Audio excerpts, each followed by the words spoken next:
Well,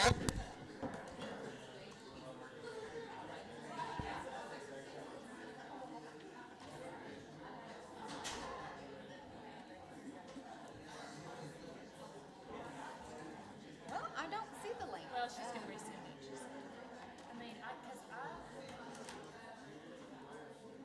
I guess technically we don't have to be on Zoom. No. I just It don't know. comes so piecemeal. I understand why, but like the agenda's in one, the PLSB is in another, and then the Zoom's in another, and it's the majority of them are from Mary, so that doesn't help me narrow it. And then it's what I told Kathy. I was like, I wish that she would just like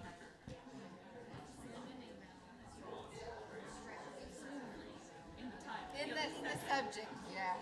Or and then all the other things.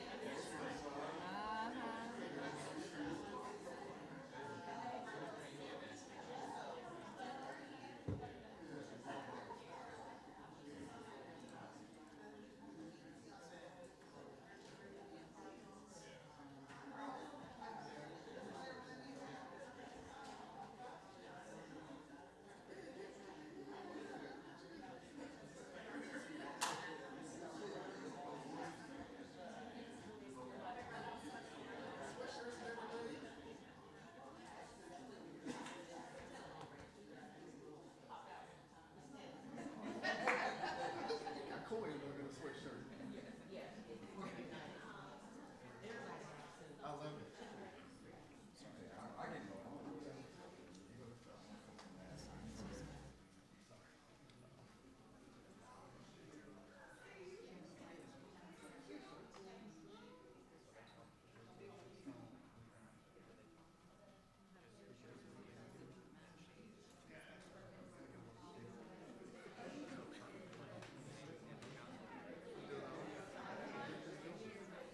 I was talking about you the other day. We was looking for a graduation speaker. How old are you?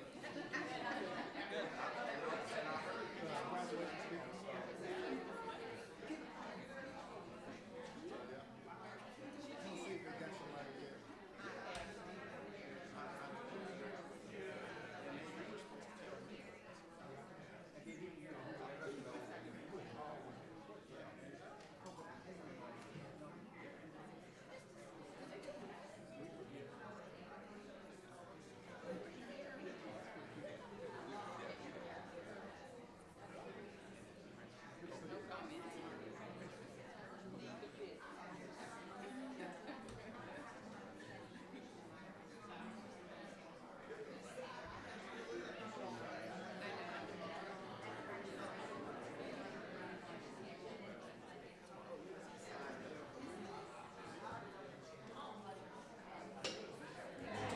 Oh, she did. It's probably an email that I let them know how I feel. I'm not judging. Good morning.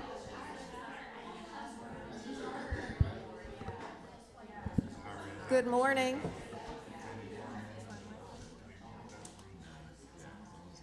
Good morning. Good morning. So glad to see all of you here this morning on this cold, cold, chilly day. But the sun is supposed to be out later today, so we'll keep our fingers crossed on that. Before we start our meeting, we're going to go ahead and start with a moment of silence and just be thinking about the children of Arkansas and really why we're here today.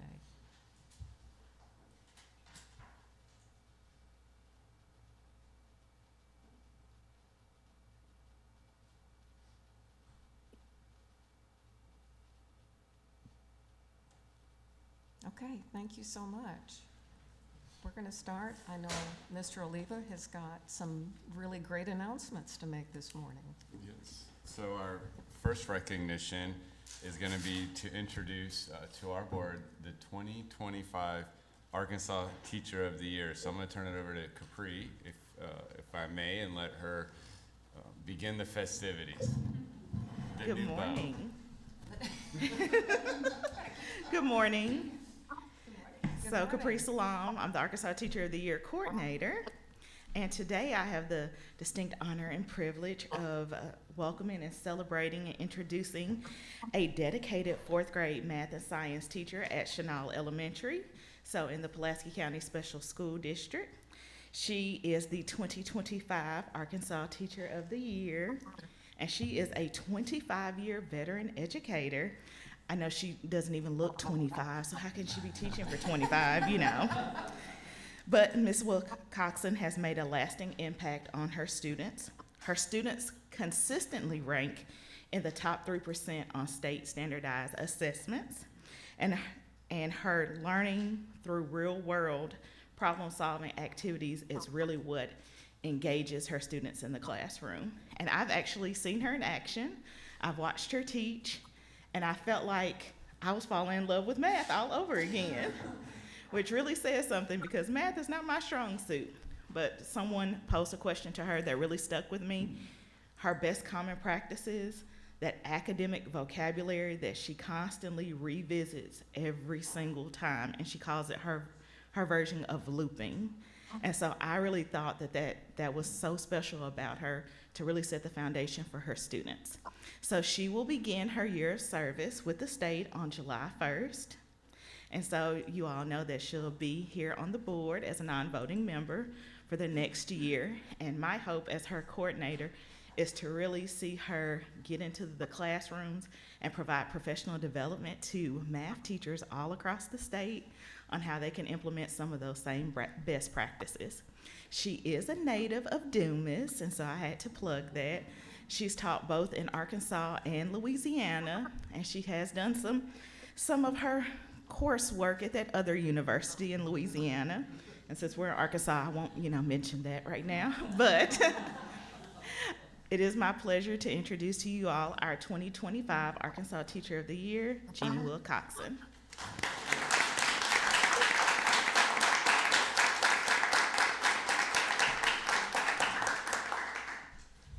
Good morning, members of the Arkansas Board of Education. I'm truly honored and humbled to stand before you today as the Arkansas Teacher of the Year.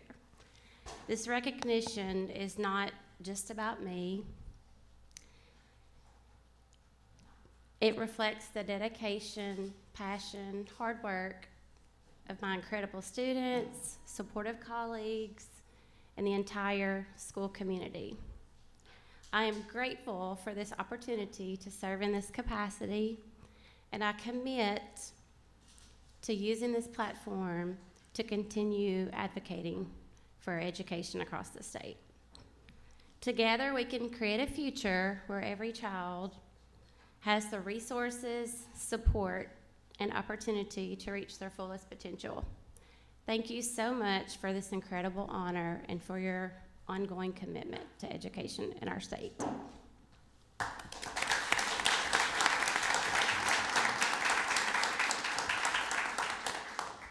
So if I want to add, we want to welcome Ms. Wilcoxon to our board. I know she's going to be a wonderful addition, and like many of the teachers we have in the great state of Arkansas, I've had an opportunity to visit her classroom and talk to her students, and it didn't take long being in her classroom to realize that she is truly distinguished and a master educator.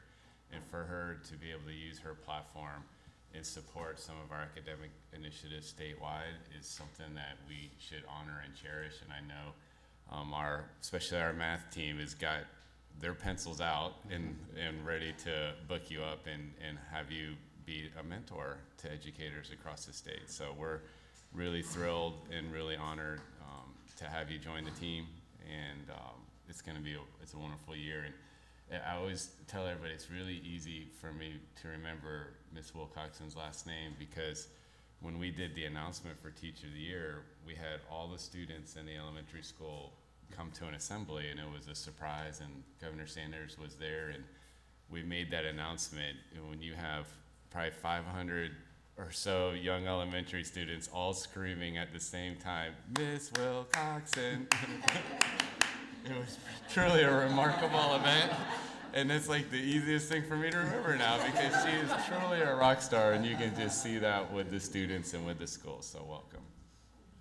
Yes, we welcome you. I know you said it was an honor for you to be here, but it's an honor for us that you are here. And we really look forward to your serving on this board and helping the board as well, bring ideas and your thoughts to our issues that come before us. So thank you. I think we'd like to get a picture. Yeah, I don't know if anybody else has a comment.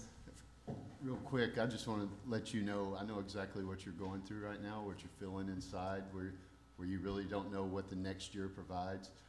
I just want to say this, you're going to find yourself in rooms with people you never thought you would be in there with. You're going to find yourself in conversations that you never thought you would have. And don't for a second think you don't belong in those conversations and in those rooms, because you belong there based on the work that you've done with your kids. And so don't ever let the imposter syndrome start setting in. You'll hear about that here in a couple of days in California. Just you belong wherever you end up over the next year, you belong there. And enjoy the ride.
Next, we're going to hear from Mr. White, Ross White.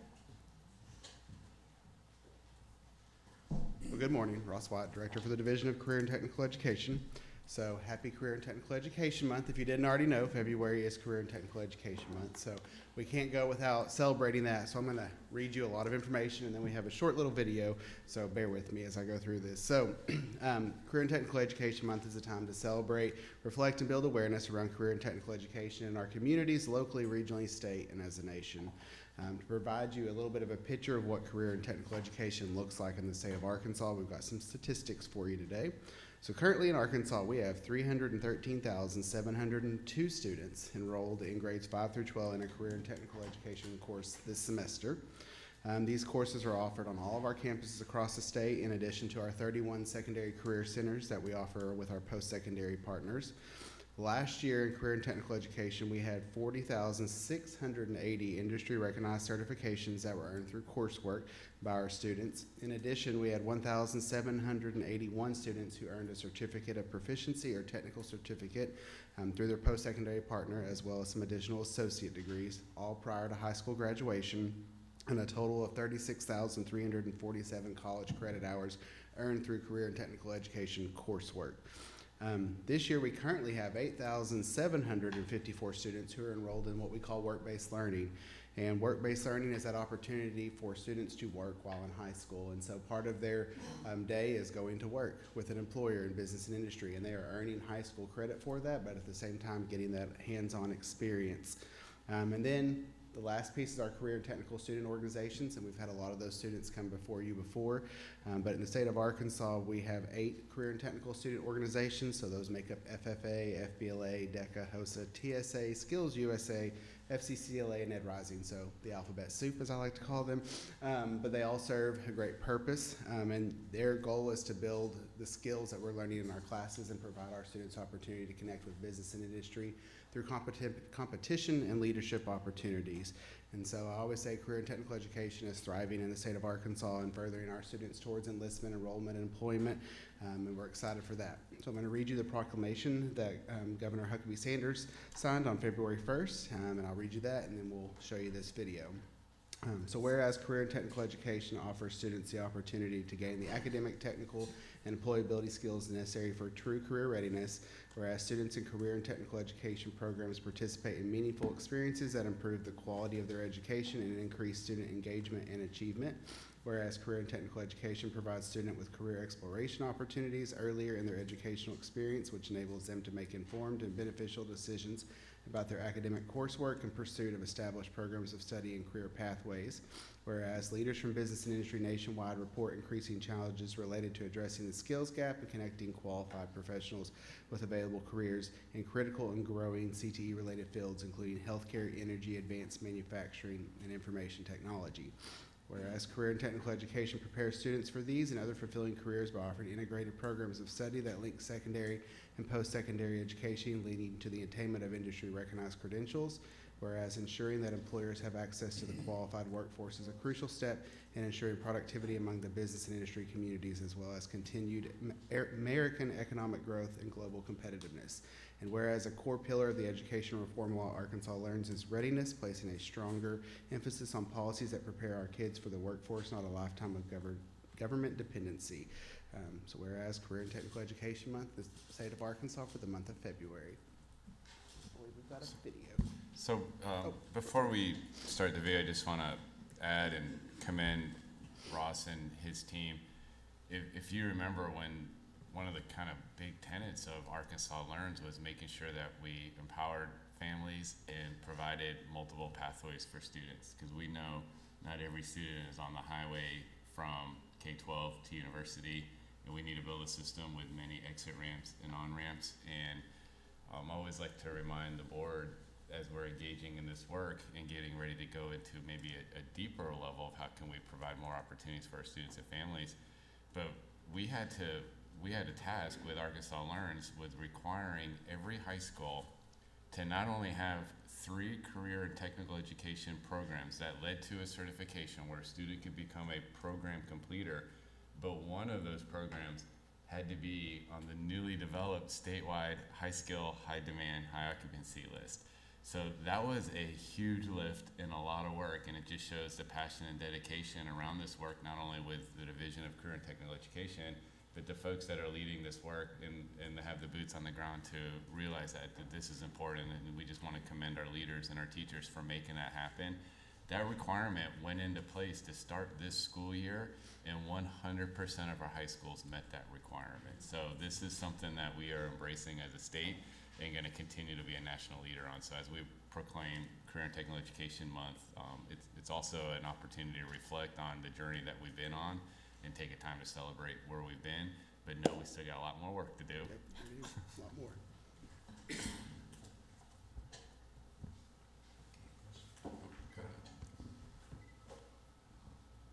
Maybe after the video. Hello, I'm the 2024 Arkansas Teacher of the Year, Bo McCaslin, and here at the State Capitol, we are kicking off CTE Month, celebrating CTE Day at the Capitol. Behind me are schools from all across the state of Arkansas sharing their CTE stories. Let's go take a look. So, career and technical education is really all of our careers. Sometimes people default back to VOTEC and think, maybe if they were in school 20 years ago, what it looked like. But, our focus is on preparing students for careers, and that is any career that exists out there. When I was appointed to the State Board of Education, that was a very, very pivotal moment for me, because I knew then CTE is at highest value. And I love the directive of the Learns legislation for career readiness. So I grew up on a farm, and with my grandparents and my dad and all of my family being really active in agriculture, when I got into high school and I saw that there were classes for agriculture, I immediately knew that that was the path that I wanted to take. So my plan originally was for the healthcare, and DECA has helped me combine both of those two together. So I've been in branding for merchandise for Mercy, which is a hospital, and I've been in just all the business parts, and I've learned to combine my passions together.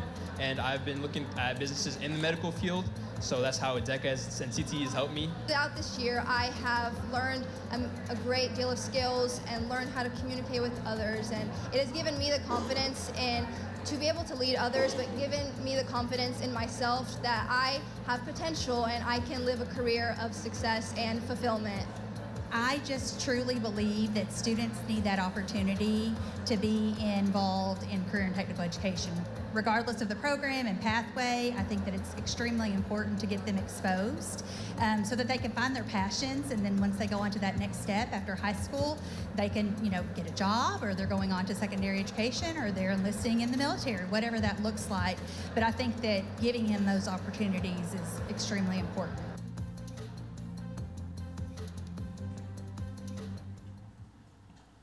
Just one question. Several years ago, there was discussion about some of the industries. They were hesitant to have a student less than 18 on their premises because of liability. Is that still an issue? Or? We see it in pockets, but I will say, really, since the pandemic, it has been a world change in work-based learning. Most of them now are like, we need people, and we need people who will show up and be there. So we've seen a tremendous increase CTE around classes really for all students being able to engage in work-based learning opportunities. I know from my prior experience in the classroom, when I was in a district, I was in charge of our internship program, and we had about 30 to 50 kids that kind of fluctuated from year to year, and it was kind of that constant conversation we had to have with the employer, kind of had to be the squeaky wheel, and usually we made it through. There are a few that just have age restrictions based off the industry. Manufacturing is a great example. Very specific knowledge for all becomes a really students. big Unlike there. traditional But academic. a lot of times they're able to not be in the plant side of it on the floor, but maybe in an office area or different pieces. But we've definitely seen the number increase tremendously, and it's a kind of a nationwide conversation around work-based learning right now. If you look at anything around career and technical education, you'll see it touching it. And we can see it continue to grow in our state, especially around youth apprenticeships, pre-apprenticeships, more and more conversation. And so I continue to expect that number to grow for us. Do we have any further questions or comments? We have two board members online this morning on Zoom, Dr. Sarah Moore, who is our chair, but she is joining us by Zoom, and Mr. Randy Henderson.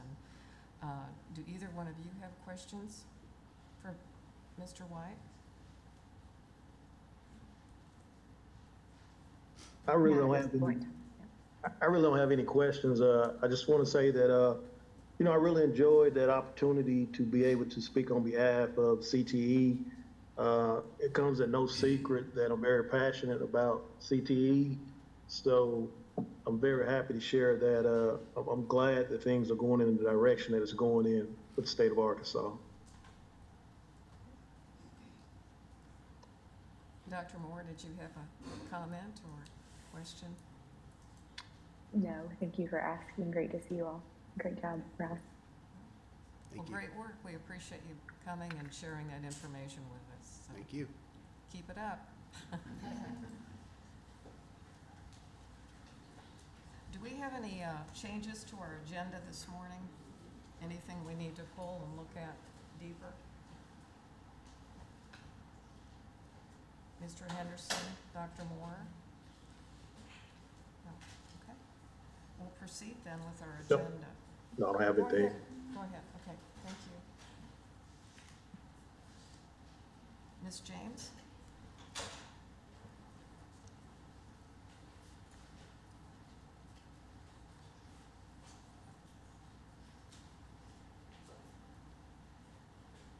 Our first review hearing is Candace Roberson. It is case number 24-135.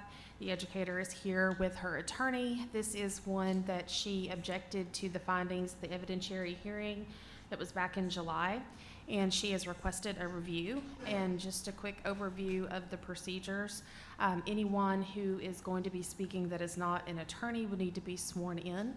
The educator will have 10 minutes to present her objections, and then the PLSB will have 10 minutes to present our argument. Thank you. So anyone testing will need to, I need to swear you in?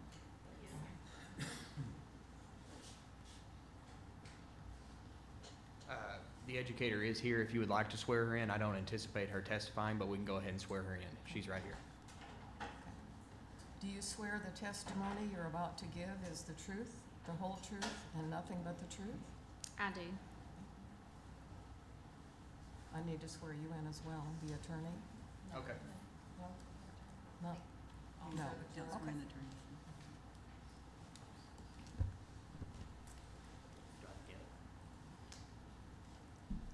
You have 10 minutes. Good morning. Thank you kindly for hearing us out this morning. My name is Cord Cantrell. I'm an attorney in Searcy. I represent Ms. Roberson this morning. And I just want to begin a little bit by telling you about her qualifications as to why we're here. Ms. Roberson is a 10-year educator with the state of Arkansas. She has a master's degree in educational leadership. She's certified pre-K through 4th grade teacher.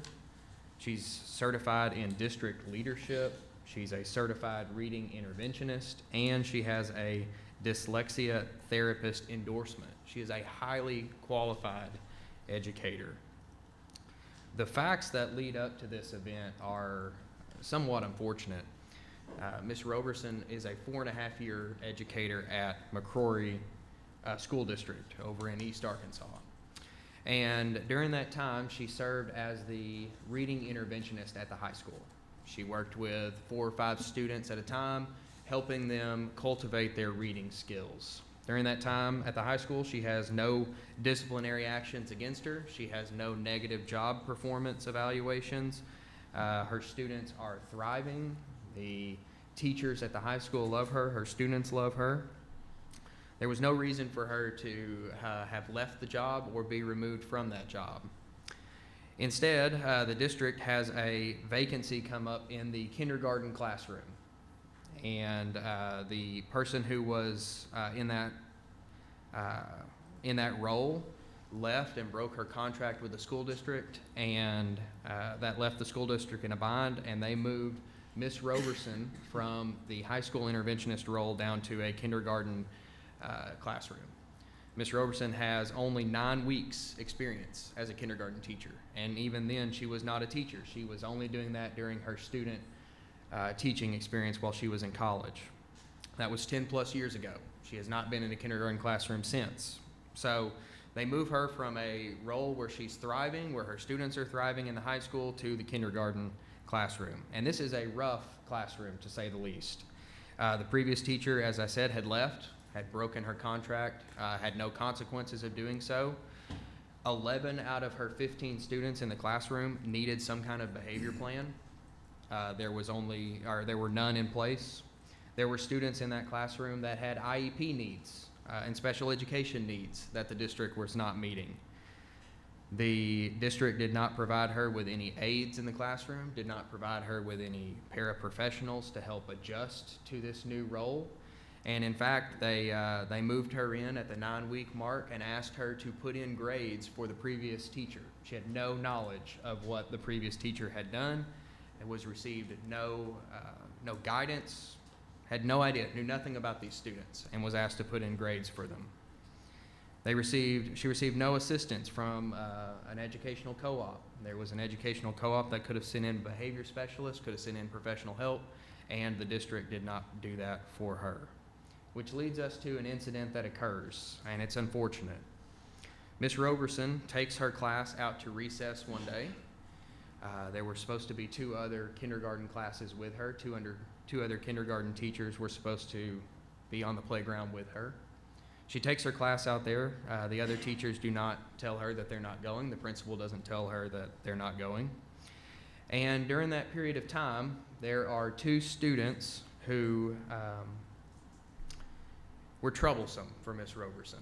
They had engaged in a pattern of behavior towards her. They had taken items from her class. They had caused disruptions in the class. They had bothered other students. And they were supposed to be in ISS during this day. Had the principal followed through with her disciplinary recommendations to the parents and to Miss Roberson. But instead, they are in regular class. And they have acted in such a manner this day that they have wasted their 30 minutes of free time during the day. So Ms. Roberson, as they're going to recess, sends these students to the office so that they can sit out their recess time and instead have an educational time with the principal. The students deviate from the other students heading out to the recess, and they go towards the office. And during that time, they speak to 3 different educators. They speak to a counselor who directed them to the lunchroom where the principal was. They spoke to an interventionist who had directed them to the office. And then they spoke to the principal herself, who sent the students back out to the playground without letting Ms. Roberson know that they were going back. So Ms. Roberson believes these students are in the office. Nobody lets her know that they are headed back out towards her on the playground. What happens next happens in 3 minutes. There's been some reporting that it was about 20 minutes in length, but actually what happens takes about 3 minutes to occur. The children leave the lunchroom on the far side of the playground, and they walk towards the end of it, away from the view and behind the back of Miss Roberson. They then walk directly behind her back. You can see in the video of the school district provides that they walk directly behind her. There is no viewing of the children by Miss Roberson. She has no idea that they're even there. And then they proceed out the far open gate of the playground. There's an open gate that is left open. We don't know how it got left open, but it's left open by the district. And these students walk out the gate, walk around the school, and come back in the front office door of the elementary, where they are then taken in. It takes about 3 minutes to occur. Miss Roberson, after she comes in from recess, is told that her students are in the office, and she says, great, well, that's where they were supposed to be. And then she finds out that they walked outside the gate and around to the front entrance of the school, and she's mortified. She's horrified. I mean, this is an open gate that leads to an open road. Anything could have happened to these children at this point in time. There was some reporting done. There was some forms taken where it appears that Miss Roberson is not upset about this event. That couldn't be further from the truth. The video shows her in shock. She covers her face. She's mortified. She's terrified as to what could have happened to these children. This is not the only time this has happened in the school district either. This gate has been left open multiple times throughout the school year. They've had children go out the school before with no consequences to those teachers, and now they have tried to take corrective action to fix those, but all while painting Miss Roberson as a scapegoat as to why this gate was left open.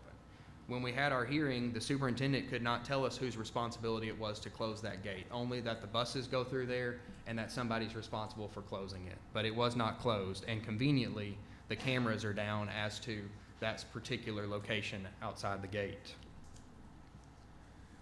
The administration has tried to blame Miss Roberson. They've tried to paint her as a scapegoat here. They've threatened her, and that just couldn't be further from the truth as to what Miss Roberson's educational background is, as to her feelings toward the students, and to the position she was put in.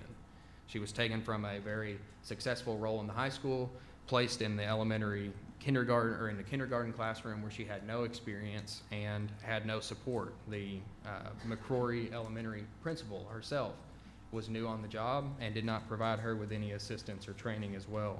Did not follow through with the plans that they had put in place for these behavior issues. The original recommendation from the state was a suspension, the maximum amount of probation, a fine, and some classes. The new recommendation before you is 3 years probation, a fine, and classes. And today, what we're asking this board to consider is not the recommendation from the PLSB. This is a district failure, and they're trying to paint Miss Roberson as the scapegoat. It's preventing her from obtaining gainful employment, preventing her from being able to take care of her family. Her husband is an educator, a lifelong educator as well. They understand the importance of education. They understand the importance of taking care of children. There was a DHS case that was opened in this case, as would be expected. And there were charges of endangering, there was charges of neglect, charge of lack of supervision, and DHS only found that there were true findings as to lack of supervision. No findings of neglect, no findings of endangering. There's been no criminal charges filed against Ms. Roberson. And DHS, importantly, has since found that Ms. Roberson does not present any kind of threat to children, and would recommend and she is not going to be placed on any maltreatment report or finding. Ms. Roberson simply wants to help students succeed, and she simply wants to help students read better, which is critical in this state. We need better reading. My mom is an elementary librarian. We understand the importance of reading. So we are asking this board today to let a good educator back in the classroom to help boost reading across the state of Arkansas. Thank you. Thank you. Whitney James with the department. Couple of clarifying items. Ms. Roberson has not been removed from the classroom.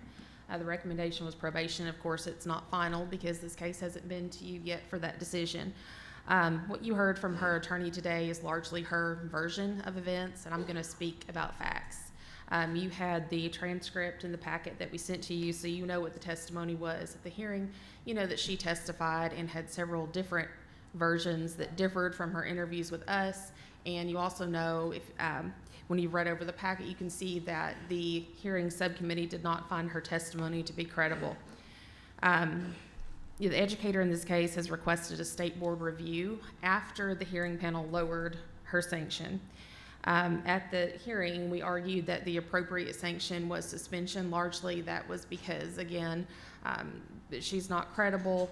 If you watch the videos, you can see that there wasn't just lack of supervision in, on the playground. There was also lack of supervision in the hallway. You also see that the students walked right in front or right behind, right in Ms. Roberson's area where she would have seen them before they walked out of the gate. So her argument that they were in the office and she wasn't expecting them to be out there just doesn't make any sense, and it does not correspond with the video evidence or the witness testimony. She does have 10 years of experience, a master's degree, and numerous certifications.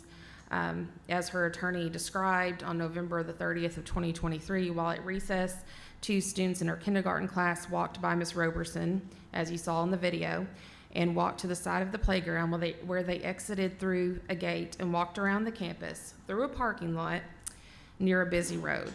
Thankfully, the students were not injured. They showed up at the front door of the school where the counselor let them in and was wondering why the students are coming to the front door of the school when they should be at recess.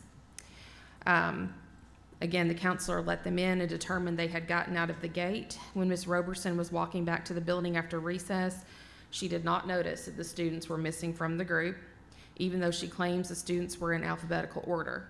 Another teacher commented to her, and that was, she testified to that at the hearing, and she also told us this in her interview, that she had mentioned to Ms. Roberson 2 of your students were in the office, and Ms. Roberson said, "What are you talking about? My students aren't in the office, they aren't missing." The school counselor took the students back to class. She testified at the hearing. That's the first time she took them anywhere. She took them back to class after recess. And Ms. Roberson apparently had not noticed that the students had been missing for whatever period of time that was. When questioned by her administration and our office, Ms. Roberson did not accept accountability. She gave a different version of events that did not match what others were saying, and it did not match the video footage. Ms. Roberson makes numerous excuses for the incident, including the gate should have been locked. Ms. Nick, the teacher that informed her that her students were in the office, shouldn't have been in the office. The superintendent yelled at her. The students had behavioral issues. She had never taught kindergarten before. The district didn't offer proper supports. The ethics training didn't cover lack of supervision. She had code of ethics training in August of 2023, which she stated at the hearing she didn't remember having. She claims that she knows the 8 standards well, yet she failed to properly supervise her students, which put their safety in jeopardy.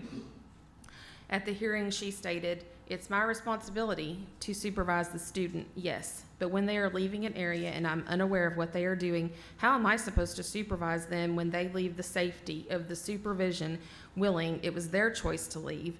They were being supervised by me safely and securely." She mentions at another time, they, the students, left my supervision. She also stated, "I just trusted the children wouldn't betray me and do that. I didn't ever think those children would be capable of that. But she also testified, and her attorney has mentioned today, that these students had behavioral issues. At the evidentiary hearing, Ms. Roberson gave testimony that was inconsistent with her recorded interview with our office, the video footage, and the witness statements and testimony. In her interview with our office, she stated, again, when the teacher, Mrs. Nick, asked her, "Do you know some of your students are in the office?" She said, "Well, not at this time. I sent them at the beginning of recess. Ms. Simmons sent them back out." At the hearing, she testified, "I knew they were in the office." So she said that she did know where they were, but that she didn't know where they were. We're not sure which is correct or which statement she's going to stand by. She stated at the hearing that she did not see the students on the playground, but as you saw in the video, they walked right by her right before they walked out the gate. The video footage shows the students going out to recess. They were with her, with the other group, when they went out to recess. That is on the video. If she thought they were in the office, then she didn't see them as they were walking out to recess. That indicates that she's not supervising them in the hall, like I said earlier. There's no evidence to support her claim that she sent the students to the office and the counselor walked them back out. The evidence is that she did not properly supervise the students, and as a result, they were able to exit the gate. She did not provide credible testimony at the hearing, and her testimony was inconsistent with the evidence and her previous statements. She's not taken accountability, and there's a preponderance of the evidence to support that she violated the Code of Ethics. Thank you.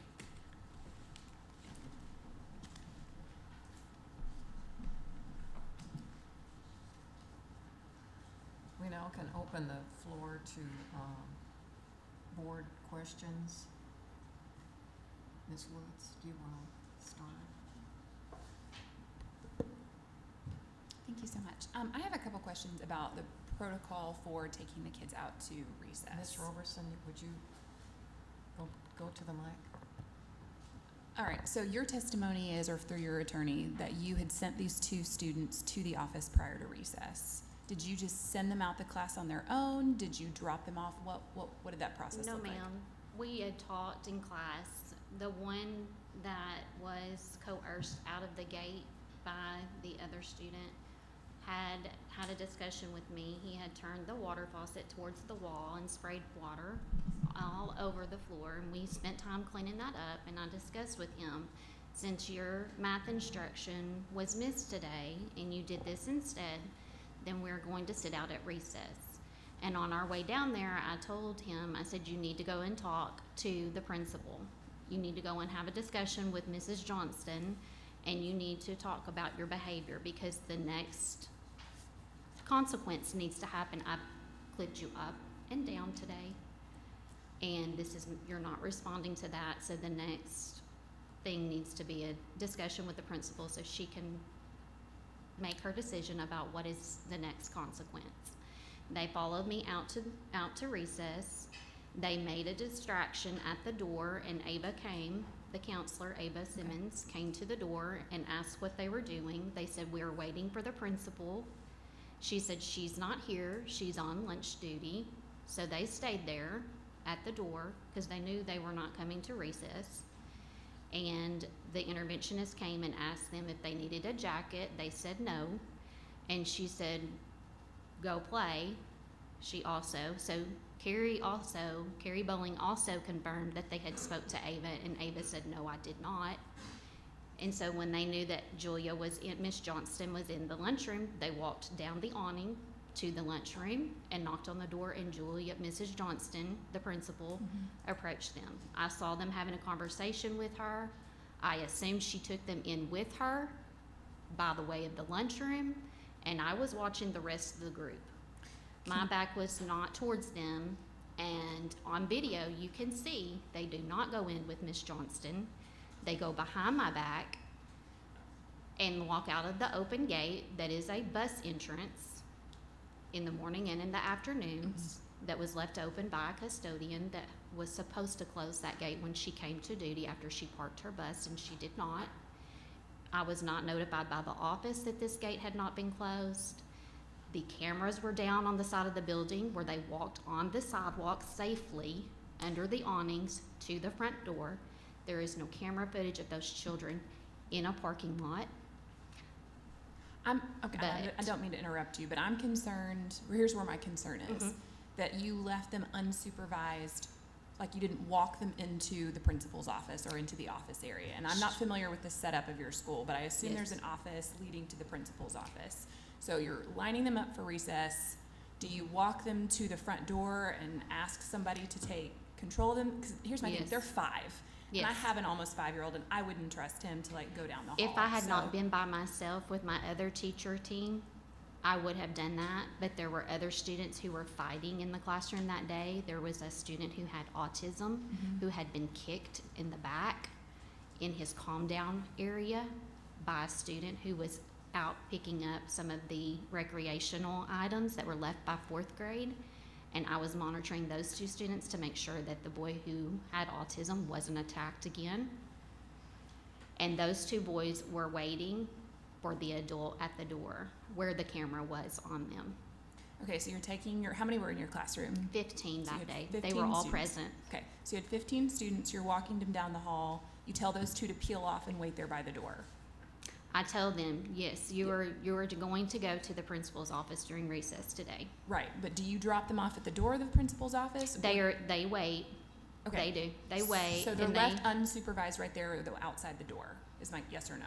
They're not unsupervised. Well, There's so an who's there with them? interventionist right there. Okay, so you drop them off with Uh-huh. the interventionist as you're walking The down. class. They do. They play. There's no restriction on the areas they can play on the playground. No.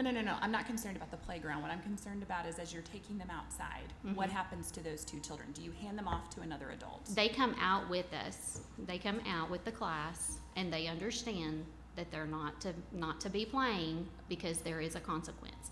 The procedure for students who are at level 1 infractions may walk the perimeter of the fence, which is a very large playground, which is inappropriate for 5-year-olds, especially when the gate is being left open on multiple days. Okay. And there are students who are flight risk, who look at the gate, and it's been reported to the principal that this student who is a flight risk chose not to go out the open gate, and there's not an action plan ever put in place by the principal as to why that gate is still being unlocked. Okay, and I am concerned about a gate being open, but that's not my question. My question is these 2 students. I'm trying to figure out where the failure occurred.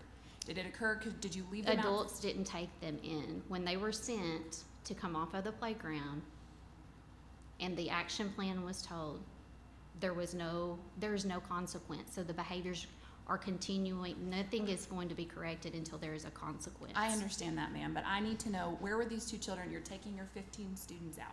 They are on the playground. So they and do they're come out to the in playground with at you? the awning. At the And they're awning. standing there at the Mhm. awning within your supervision, so they're still under your supervision at this point? Okay, so that seems inconsistent with what was said earlier, where you said you sent them to the office and they never came outside with No, you. they were sent to the office, but they weren't allowed to come to the office by Ava, and she did talk to them. She did not allow them to come because Miss Johnston was not in there. So they go to the lunchroom to So then they her. have no supervision at this point in time, is what you're saying? So you walk outside with 13 other students and leave them in the hall? Leave who in the hall? The 2 students at issue? They were never in the hallway. Okay, so all 15 students walk outside with you? Outside. Okay. Mhm. At what point does Ava come and get them? That's a good question. You can't see that on camera.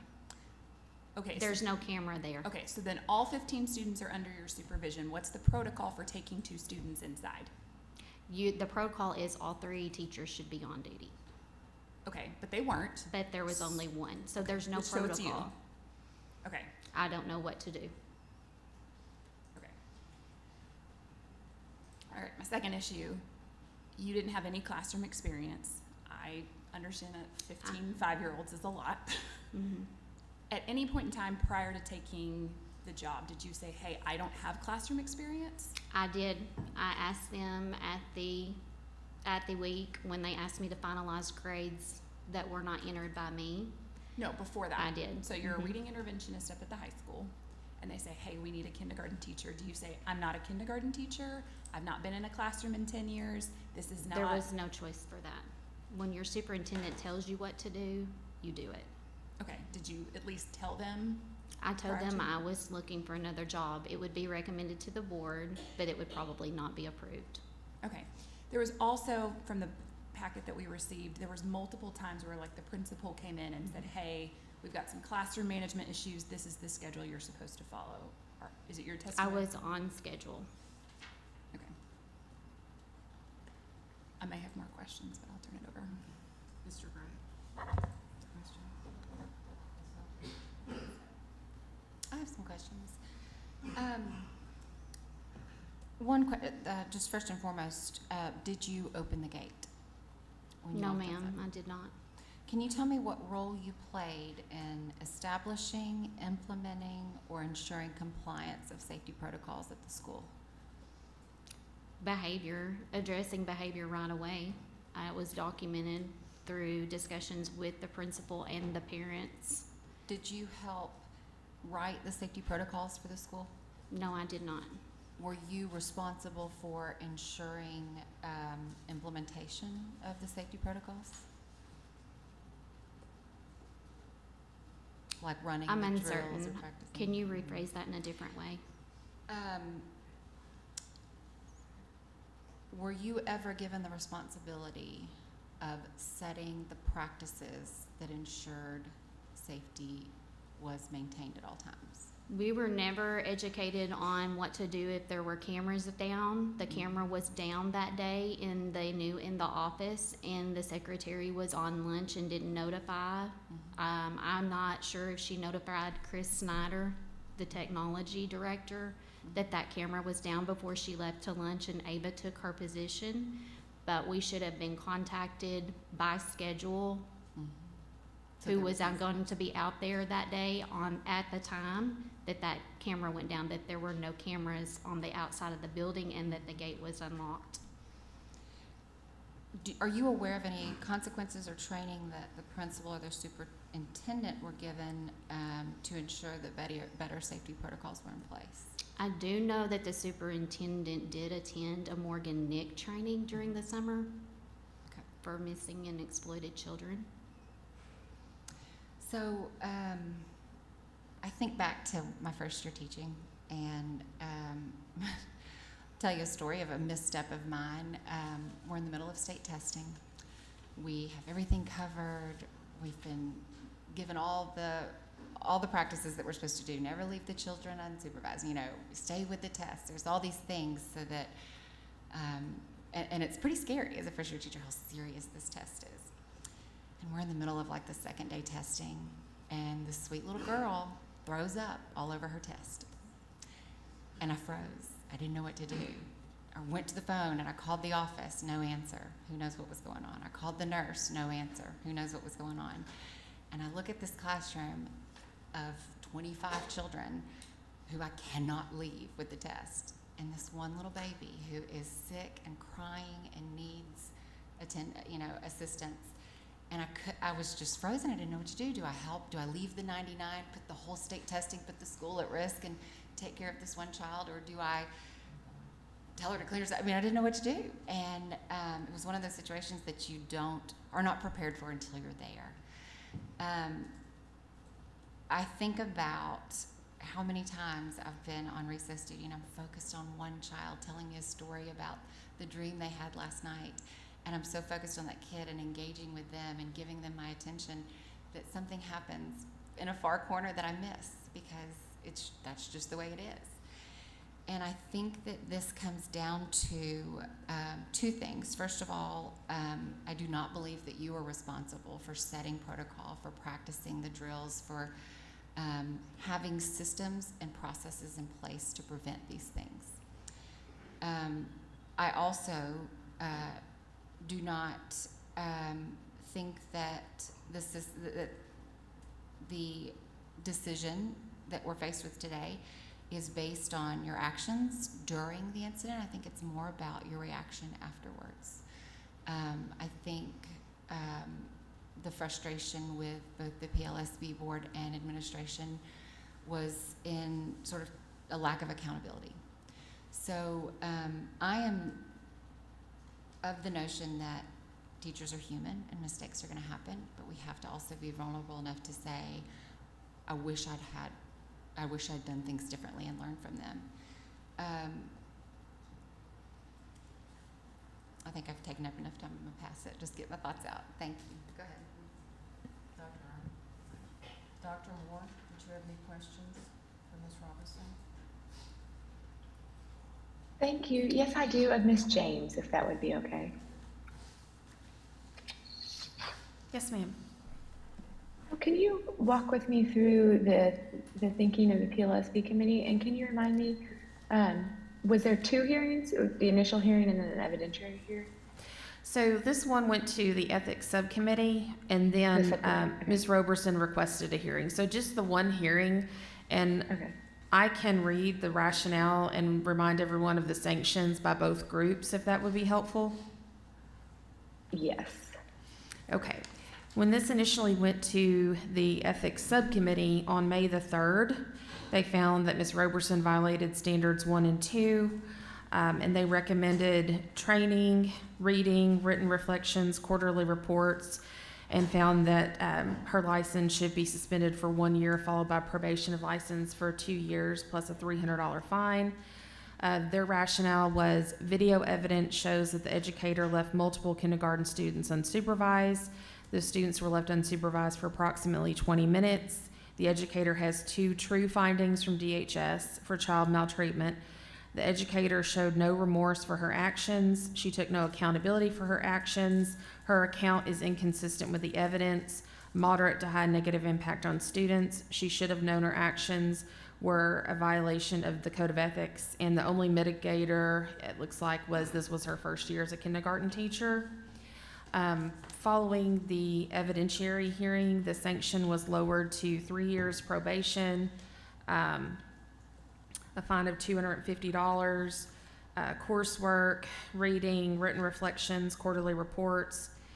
The rationale there was video footage illustrates the educator allowed multiple kindergarten students to leave a supervised area. Multiple students were not properly supervised, which led to those students leaving the playground through an open gate close to a public road. Educator showed no remorse and no accountability for her actions. Her account is inconsistent with the evidence.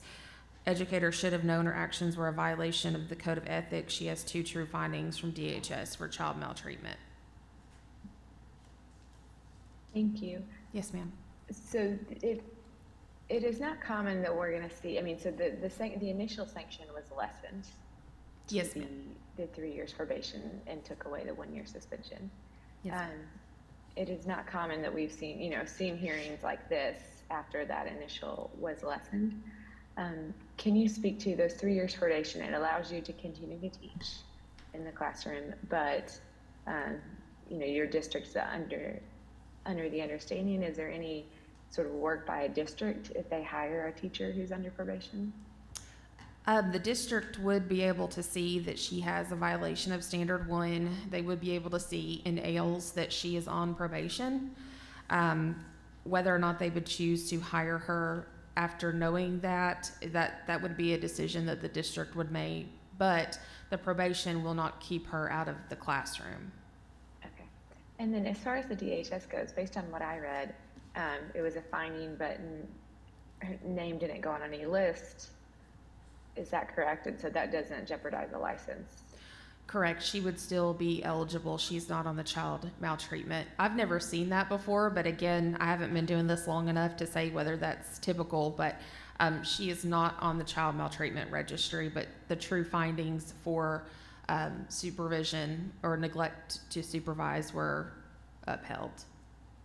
Okay. But because she's not on the list, that doesn't impact licensure? Yes, ma'am. That is correct. Okay. Thank you. Those are all my questions right now. I appreciate it. Yes, ma'am. Mr. Henderson, did you have any questions or comments? No. I do not. Ms. James, can you kind of walk us through our voting process here? Yes, ma'am. So for these cases, there are 3 motions. And the first is whether the educator violated the Code of Ethics, and if so, what standards.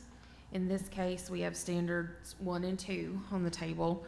The second motion is what the sanction is, and you all can choose to modify the sanction or uphold the sanction of either the ethics subcommittee or the hearing subcommittee. And then the third motion is the rationale, which you can pick and choose. You've got 2 sets of rationale. You can choose one, the other, pick and choose, add your own.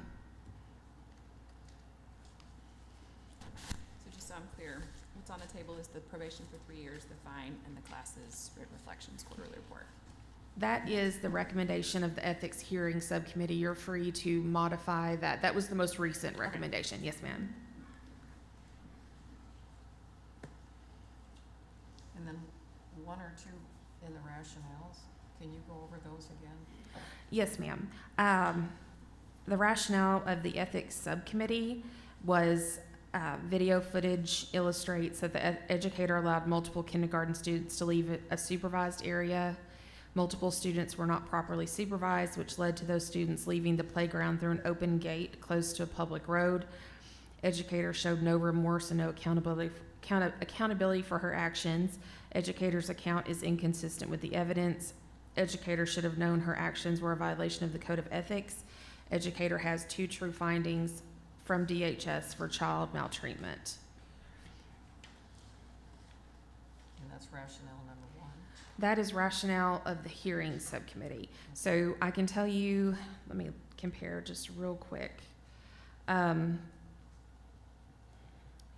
main difference is that the ethics hearing subcommittee removed the language about 20 minutes because at the hearing it was not totally clear how long they were unsupervised. And they also removed the mitigator that this was her first year as a kindergarten teacher. And let me see. I believe they also removed the statement that there was a moderate to high negative impact on students. Okay. Other than that, they're pretty much the same. Do we have any other questions of Ms. James? Is she currently teaching still or no? No.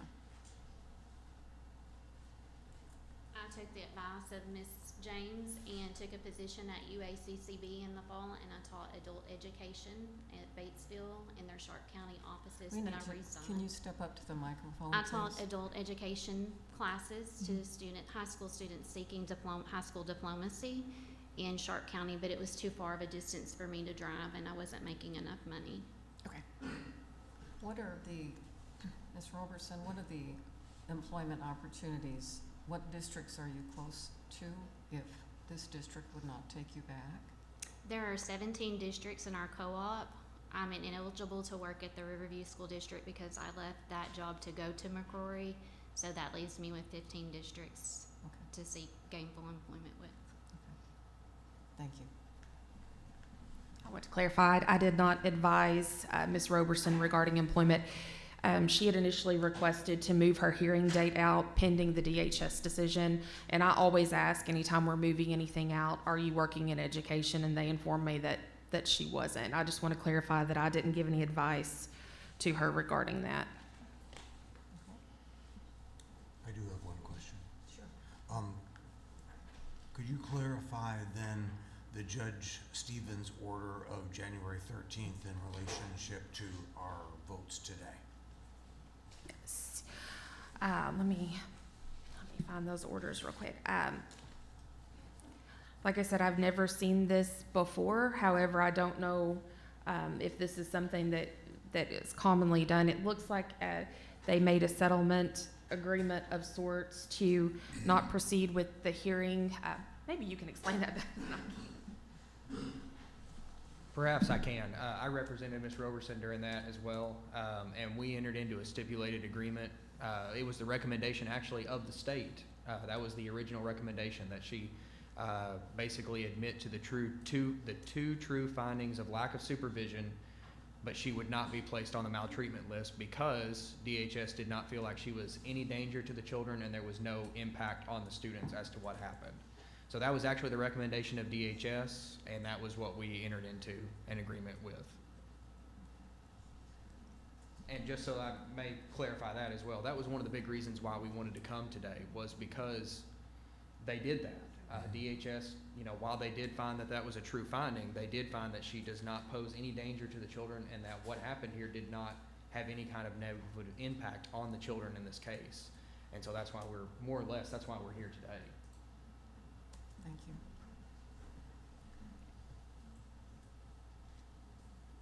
So part of, I'm just making sure I understand. So part of that stipulated agreement was her admitting that she had failed to supervise the children.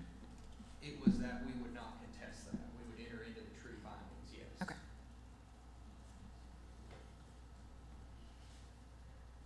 Okay, board, if we are ready to vote, our first vote is, did Ms. Roberson violate the Code of Ethics Standards 1 and 2?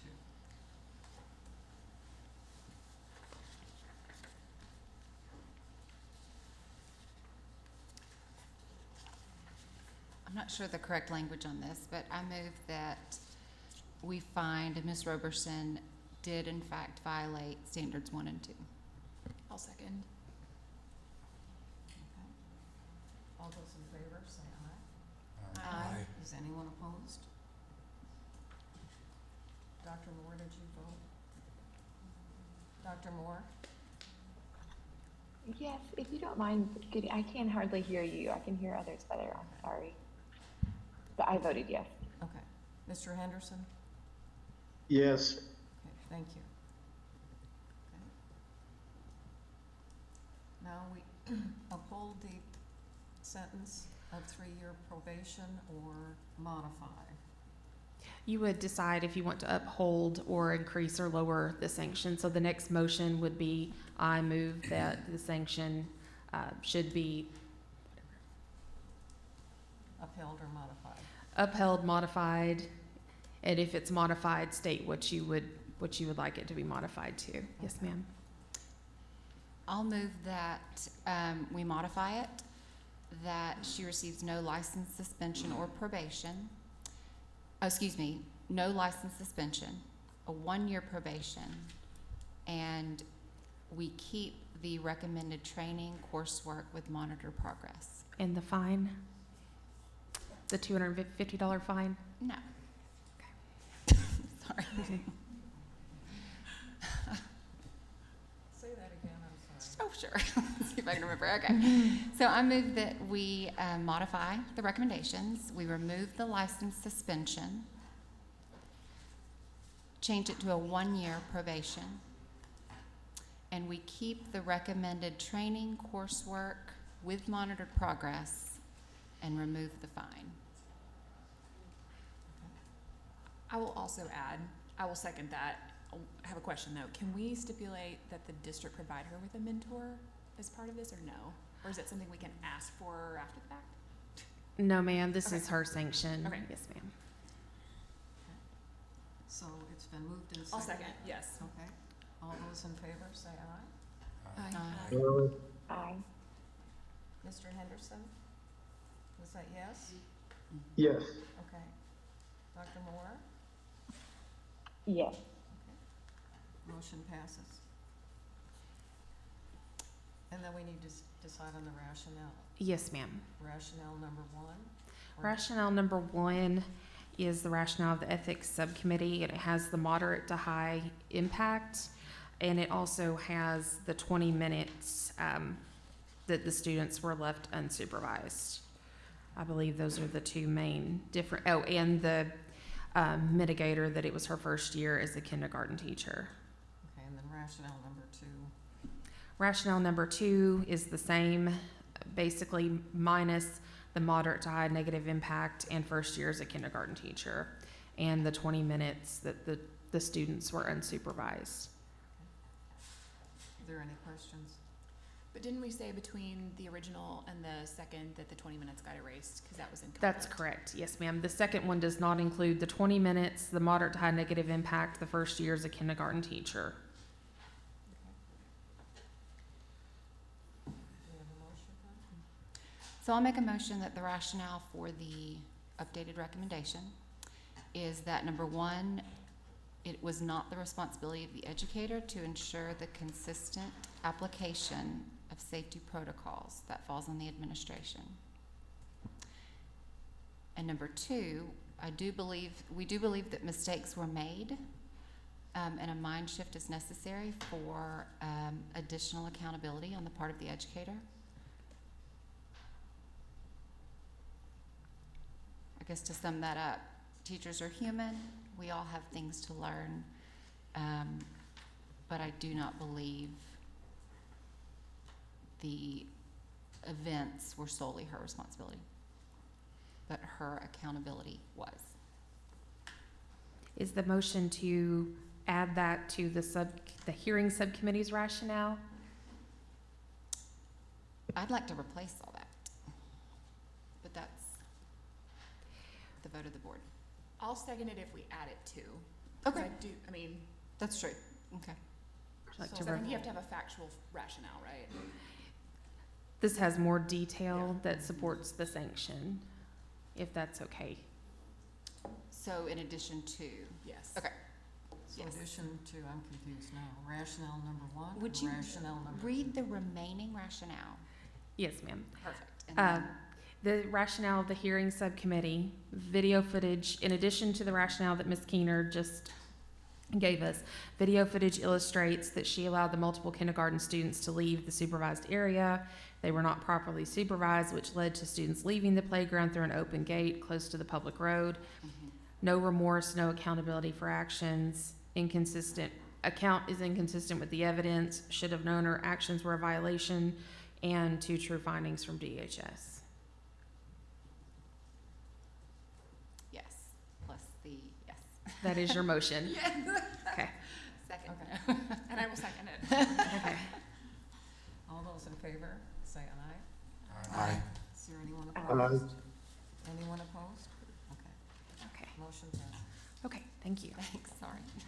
It's fine. It Not very takes a little while to succinct. get it ironed out. This is what we need to do. Okay.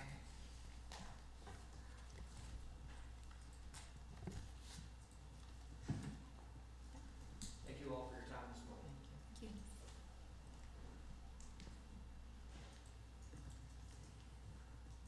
Do we need to take a short break, or are we okay to proceed?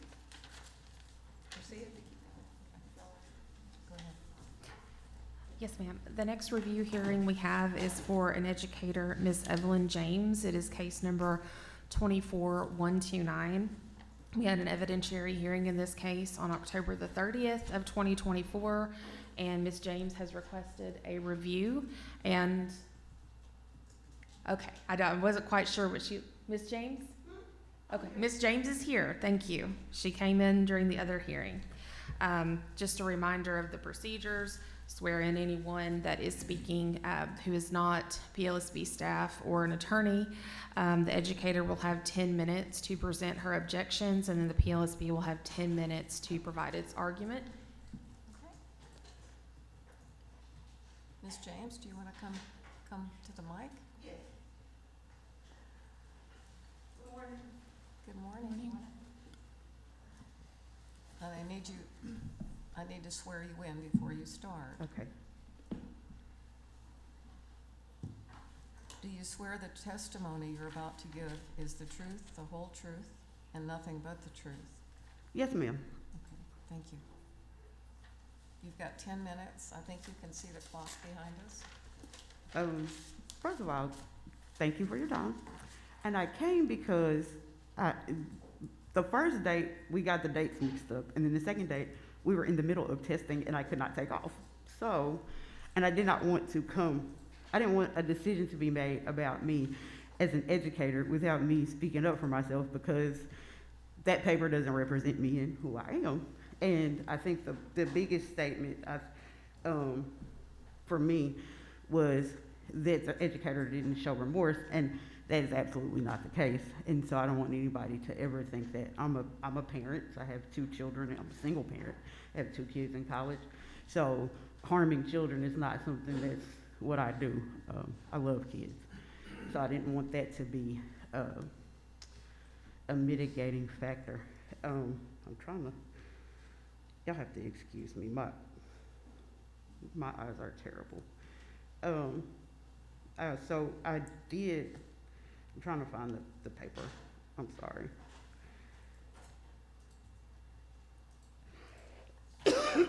Excuse me.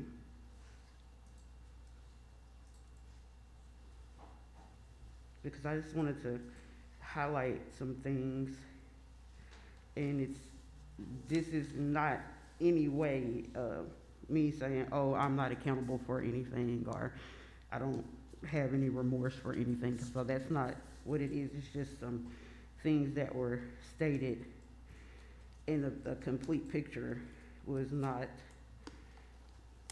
given. Here we go. The first thing is, so in your evidence, the North Little Rock School District says that I was told that I will be placed on an intensive support plan in May 2023, which was true. However, when you look at the reasoning has absolutely nothing to do with tests. The reasoning was because I let a parent know the last period of the day that their child came to my class with a gash on their head and a bruise. And I knew that I had had a conference the day before with this parent about some issues that the child was having. I did not want the child to get on the bus and go home like that. And I asked the child, I said, well, did you go to the nurse? And he says, yeah. So another little boy says, oh, I took him to the nurse. Okay. So I get to work the next day. I'm getting lambasted because I contacted the parent. I'm like, you know what I'm supposed to do? Like, literally. So he was injured at lunch in front of some security and admin, and he was taken to the nurse, and none of them called him. So 4 periods later, I got him, and I was the only one that contacted the parent, but now I need to be placed on an intensive support plan. And for me, I felt like that was retaliation because y'all clearly had no intentions of telling the parent. And it was just boy stuff. I have a boy. He threw the ball on the thing, and the boys got mad, so they jumped on him for, they're boys, and they're rough. And he didn't want to say anything because he's got his boy bravado. So that wasn't to me. But if you fast forward, I asked to be moved out of the building because it's a hostile working environment. And I was denied a transfer, and then they employed 3 people who were not certified at all, and I am certified to teach science 7 through 12 in Arkansas, and left me in the building. So then I get to work in August, and every other core teacher has 2 pre-AP classes. I only have 1, and with the exception of 1 other teacher, I had the most teaching experience in the building. Okay, so then I get this inclusion class, and this is the class that's in the paperwork that you have, because I didn't have issues in the other 5 classes. I very rarely write kids up. I'm not, we're doing stuff, so we really don't have time for all the shenanigans. So I don't write the kids up. And this particular class, not only is it an inclusion class, there's 30 kids in the class, 12 of them have IEPs. I got 3 kids that don't have IEPs, but they came from the ALE with behavior issues. It was just toxic. I'm getting cursed out every day, talked crazy to every day. I'm reporting. I'm like, hey, can I get a co-teacher? I had one the year before. No, it's science. You don't get one. Hey, y'all got all these kids in here. I need some help. And I'm not afraid to say, hey, I know I'm teaching for a long time, but I still need some help. This is a lot. And so it was just a buildup, like every day. Other teachers are like, who that class? That have them. They're like, who that class? But the math teacher, the English teacher, they have a co-teacher. The social studies teacher, they had a parapro in there with them. So only the science people didn't have anybody to help them with the same rotation of kids. So the first incident, I just wanted to highlight, I did not go towards the child. I'm standing here talking to you all. He's eating, and I'm like, you're not supposed to be eating in class. Go throw your trash away. So instead of him walking around the behind of me, he tries to come in between. So I put my hand out. I was like, hey, go that way. All right? So when he comes back from the trash can, he does the exact same thing. He gets on me. So I put my hand up on his shoulder. I said, you clearly want my attention today. You are so adorable. And I played with his cheeks. I said, now will you please go sit down? So it wasn't an interaction that was aggressive or negative or anything. And he was in my space. I never went into his space and, touched him. And I felt like that needed to be illuminated. And so there was this really long gap in there because I had COVID.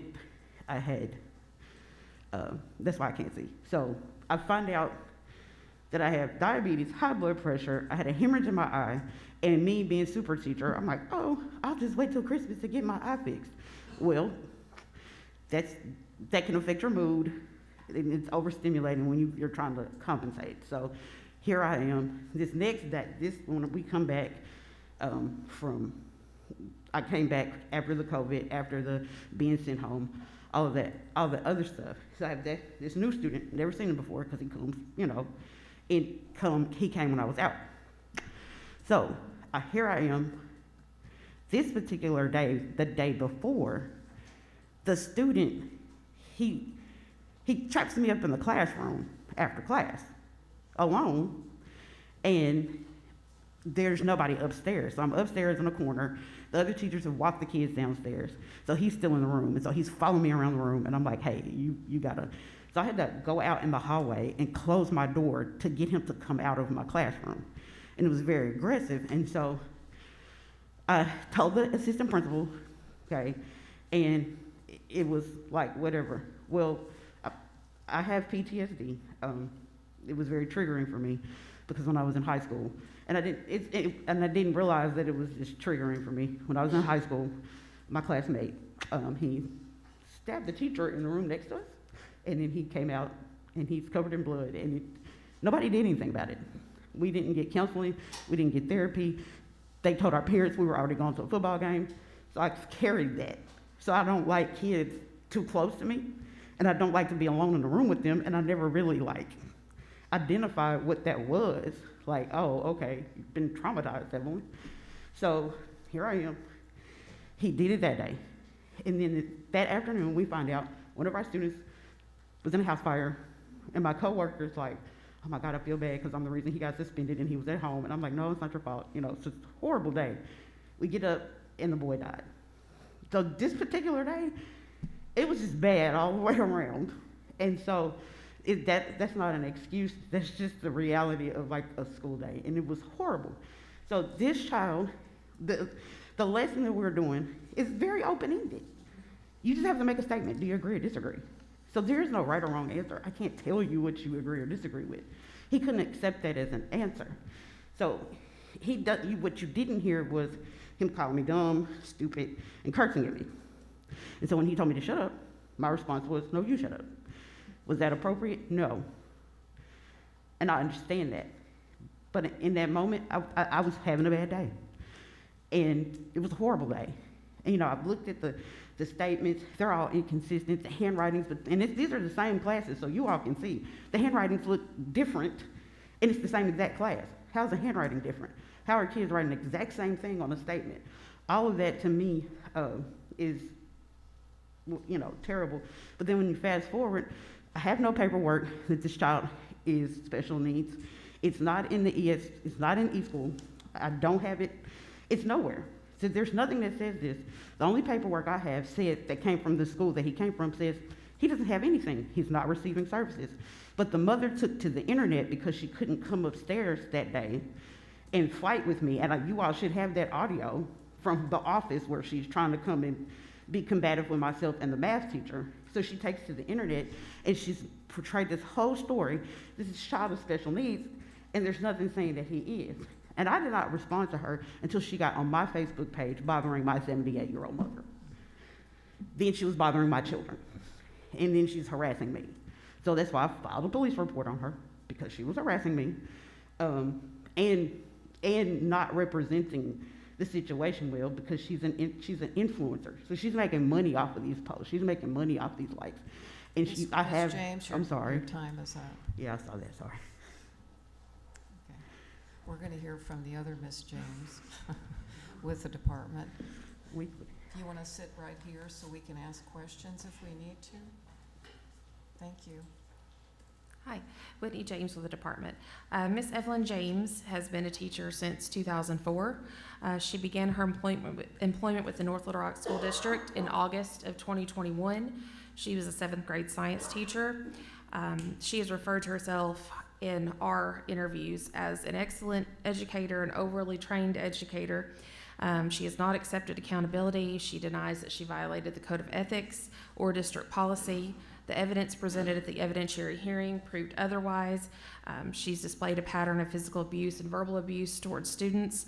The allegation in this case is as follows. On September the 1st of 2023, Ms. James allegedly forcefully grabbed a student by the neck during class and started pulling on him. Other students filled out witness statements that Ms. James put her hands on the student, either by pulling his ear or neck or putting her hand on his eyes. Later, on November the 9th of 2023, a student will call S2, who had been complaining to his mother that Ms. James was mean to him and would not help him in class, took it upon himself to record part of the class so that he could document the way that Ms. James spoke to the students. That recording of that classroom interaction was in the documents that we sent to you. And I'm sure you heard that that Ms. James made statements such as, "You're talking to me like I'm stupid and slow. You are. Shut up. That's why I don't like you, because you got to constantly say something to me. Shut up, shut up." She says shut up to the students repeatedly, and this was just an 18-minute clip of one class on one day. Following this, Ms. James engaged in a Facebook argument with the student's parent and others on Facebook, where others could see. Ms. James insulted the parent, discussed 504 plans and IEPs, posted about how the student who recorded the interactions in class had been transferred from one district to another. Other parents and students were engaging in this on Facebook, and also had posted other things about Ms. James's behavior and incidents in other districts. In this case, the appropriate sanction is suspension of license followed by probation. The allegations are inappropriate communication with the student plus inappropriate interaction with the student. The starting sanction is probation. However, in this case, there's moderate to severe level of impact of the students. There's evidence of prior similar behavior, willful or intentional violation of the code of ethics. She's a veteran educator. These aggravating factors take us from probation to suspension. That is what the hearing panel found. That's what the ethics subcommittee found. And that is our argument here today. Thank you.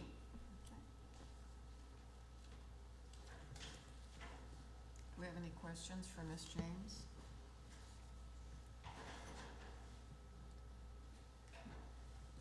Dr. Moore, do you have any questions?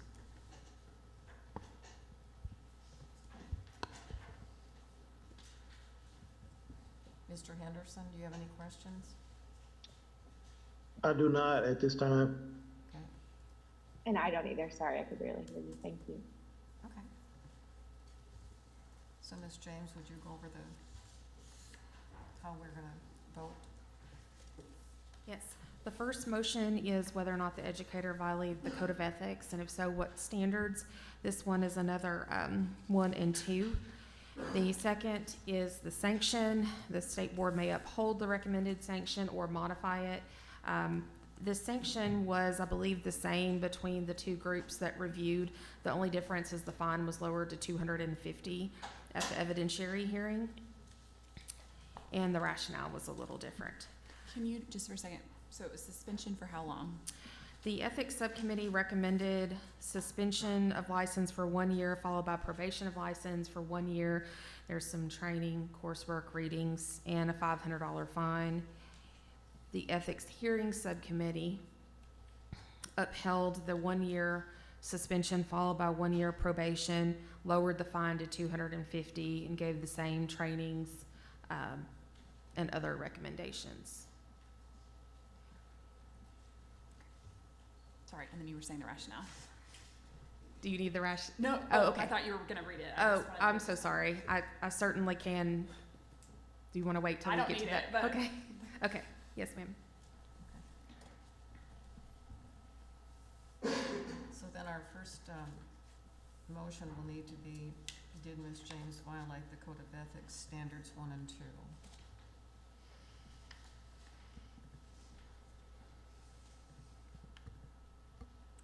I'll move to substantiate, uphold that she violated standards 1 and 2. Second. We have a motion. That's my by motion, Ms. yes, ma'am. Woods, second by Mr. Bragg. So, all those in favor, say aye. Aye. Is there anyone opposed?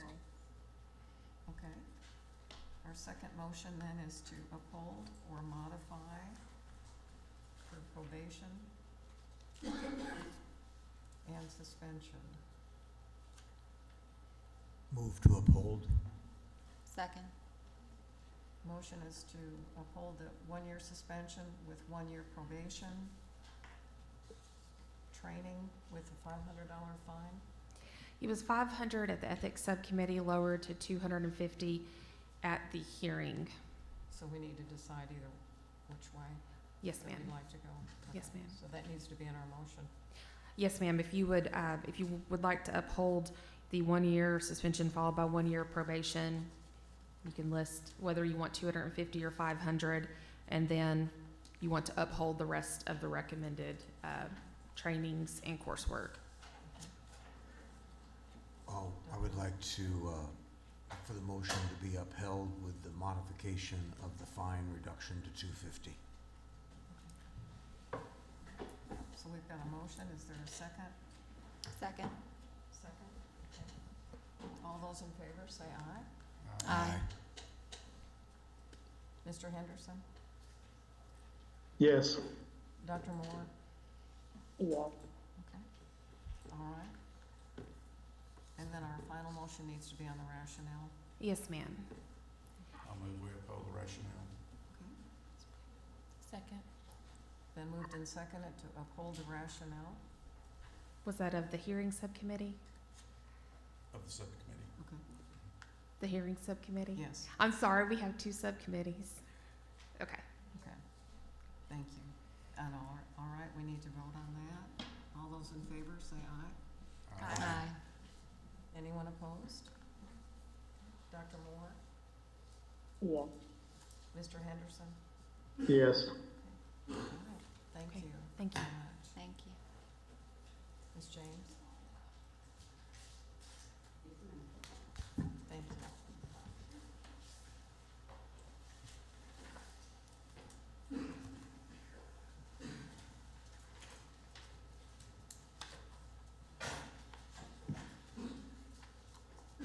Everybody take a deep breath. Those are always very difficult. Okay, our next item of business is Graduate Arkansas Charter, and I believe they have a recommendation. Good morning, Hope Worsham, Assistant Commissioner for Public School Accountability. The rules governing standards for accreditation for Arkansas Public Schools, Standard 1-C11, require that all students test 95% of their students in the state summative assessment in grades 3 through 10, or 3 through high school, excuse me. We have two buildings this morning that are in their second year of not meeting that requirement for 95% tested. The first one is Graduate Arkansas Charter High School.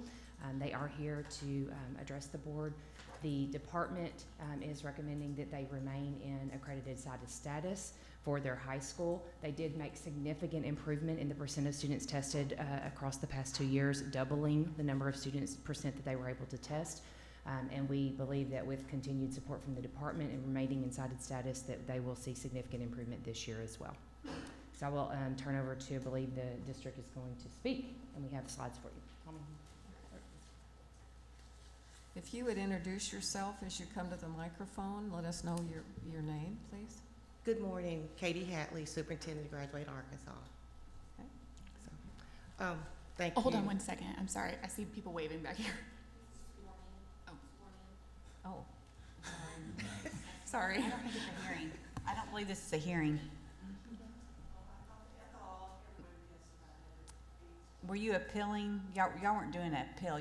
Were you appealing the citation? Yes, ma'am, we are. You are appealing it? Yes, ma'am. Okay.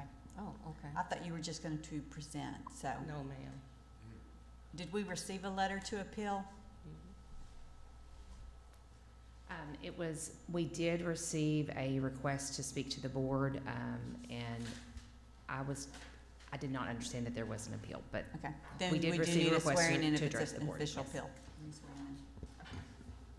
So all of you that will testify this morning, I'll need to swear you in. So please stand. Who's going to be testifying? Okay.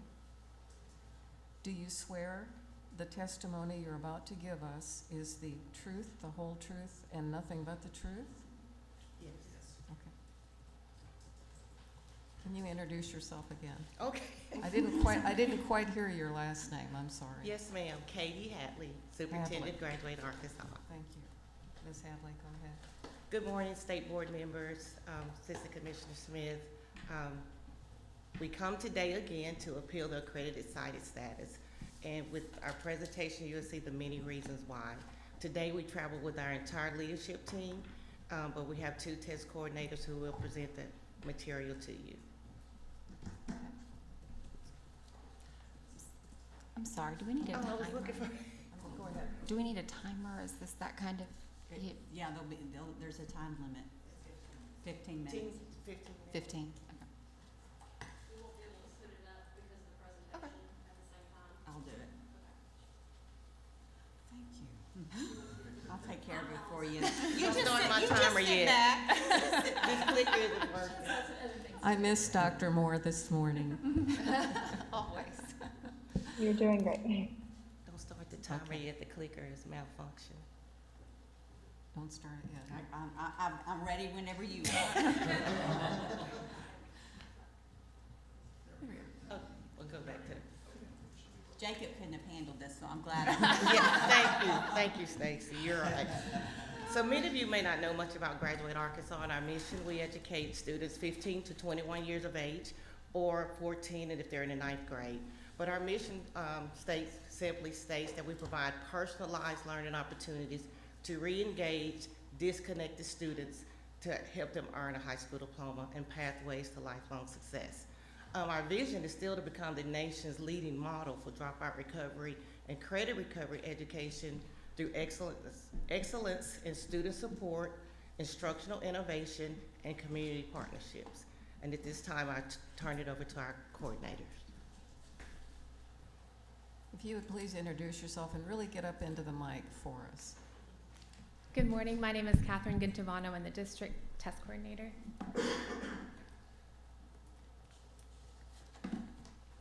This is our data pulled directly from My School Info.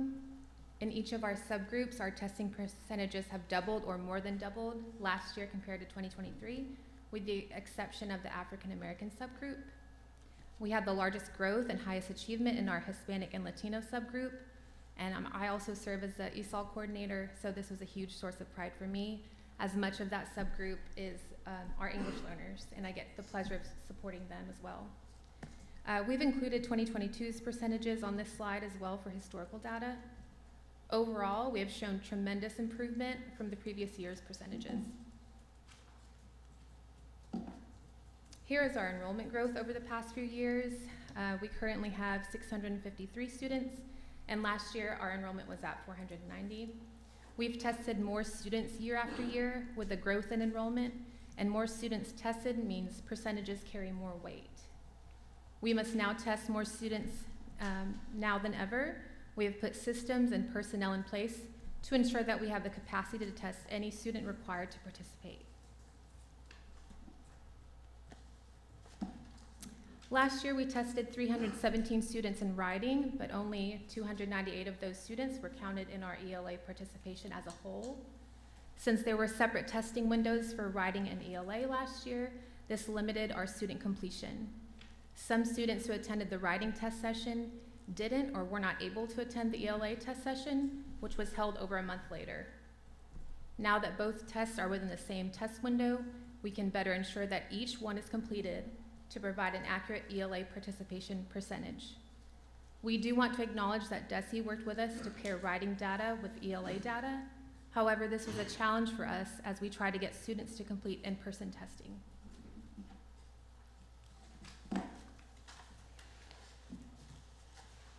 Thomas Coy with Graduate Arkansas. Thank you all for having me. Good morning, board. I know I've appeared before you in a different capacity for many years, so I'm thankful to be back here today. One of the things that we did want to address with you is this remote testing approval. So last year we started the writing assessment, as Ms. Quintovando said. We were doing all of those in person. We were having students to our campus. We were traveling across the state trying to get students tested in writing. We were informed then that we would also have to do our ELA testing in person as well. If a student started in person, they had to finish in person. Now I will commend the state, and I will commend especially Michelle Johnson and her group in assessment, and Assistant Commissioner Worsham. They have all worked with us. They've been attentive to our calls and our concerns. And I think they put things in place for this year that will make it much easier for us. But it was a challenge. This was a source of stress for us last year. It was a source of frustration. And then when we finally got approved to test remotely, it was kind of a source of relief, right? We could get some of these students tested in multiple methods. So I did want to commend DESE for that. This year, I want to assure you all that we are ready for in-person and virtual testing. Because the state released a commissioner's memo and released information about the remote testing agreement early in the year, we have been collecting those. We have over 300 students, I believe, that have remote testing agreements in place, so we can test them remotely. We still have a plan, and we'll get to that in just a minute, about how we test students in person as well. So, if you look at this map, this kind of gives you a breakdown of where a lot of our students were concentrated last year. So if you don't know anything about our school, we are both an in-person and a virtual model. We try to help students recover from credit deficits, or students who've been maybe traditional school just doesn't work for them.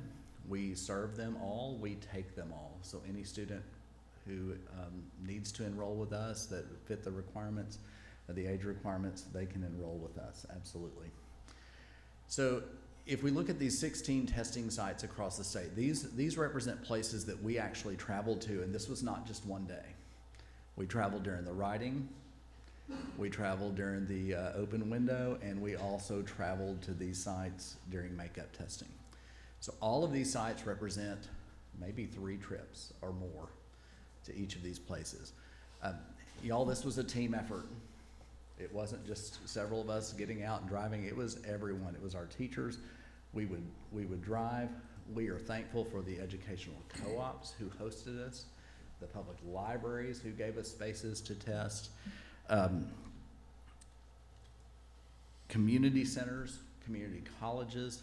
Oftentimes we had to pay to rent those spaces, but we went to these places and we met students. And if I can just give you a real quick personal thing, of the sites I went to, what made the most difference to me is actually getting to interact with the students who often would only join us virtually.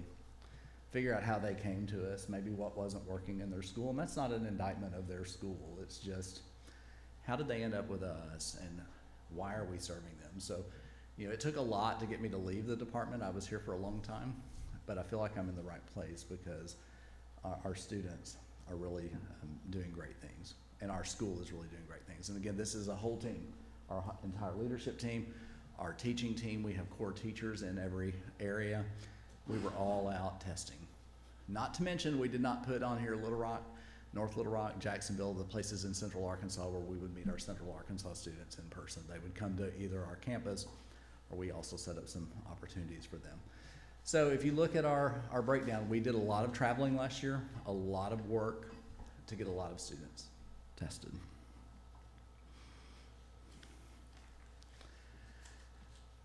We are doing after-hours testing.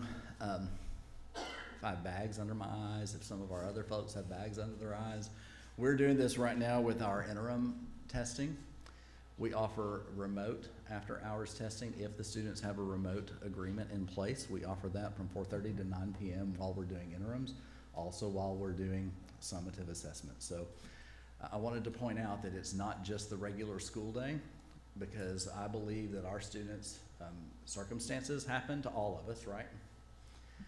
Economics happen to some of our students. Some of our students work full-time. Some of our students are homeless. Some of our students are parents, and we have to accommodate their schedule. So we are doing everything that we can to try to accommodate them so that they can be present for testing.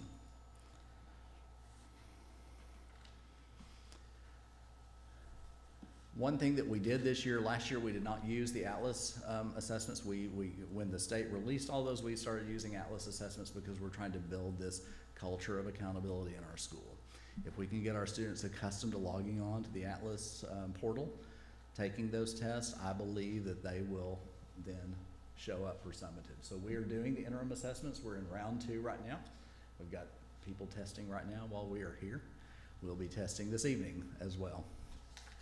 The benefit of that, and one of the great things that the state has done in providing that for us, it provides quick score results, which will help us guide instruction and strategies. We hear a lot about that. We hear a lot about intervention.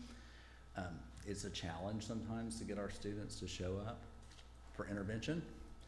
But what we do is we look at those scores, and we have created weekly small group support for our students scoring in level 1 and level 2. There's required participation in the intervention group. So you may already be asking, like, well, what happens if the student isn't there, right? You just told me that maybe they can't be there during the day. We record all of those. There's an exit ticket. We are also, we are a mastery program, so we have turned off prescriptives. Like, students cannot accelerate quickly if they do not assess. So there's a consequence. We don't deny them their education. We don't deny them the support, but we do tell them, you're not going to get to rush through this class or this program if you don't participate in our testing. So those are some of the strategies that we've done to try to encourage and motivate our students, if you will, to perform and to show up. So finally, we have plans for improvement. Another thing you might not know about our school, every student has an academic advisor. Every student has a success coach.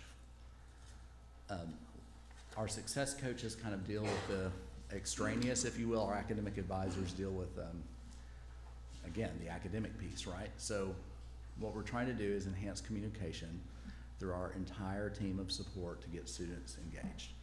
So what you might see at our school is you might see an academic advisor calling a student 4 or 5 times, and especially if they're online only. Hey, I need you to test, I need you to test, I need you to test. Well, if they're not responding, you'll see our success coaches step in. And our success team, led by Mr. Johnson, who is here, is fantastic, y'all. They have the motivational skills that oftentimes we don't have as academic advisors, but they are wonderful to encourage, support, come back to the academic team and say, hey, this student is struggling with this. Can they test tonight at 7:30? Absolutely, sure. We're going to do whatever we can to accommodate them. We're trying to, again, offer flexible in-person and remote testing times. We've talked about that, so I won't revisit that.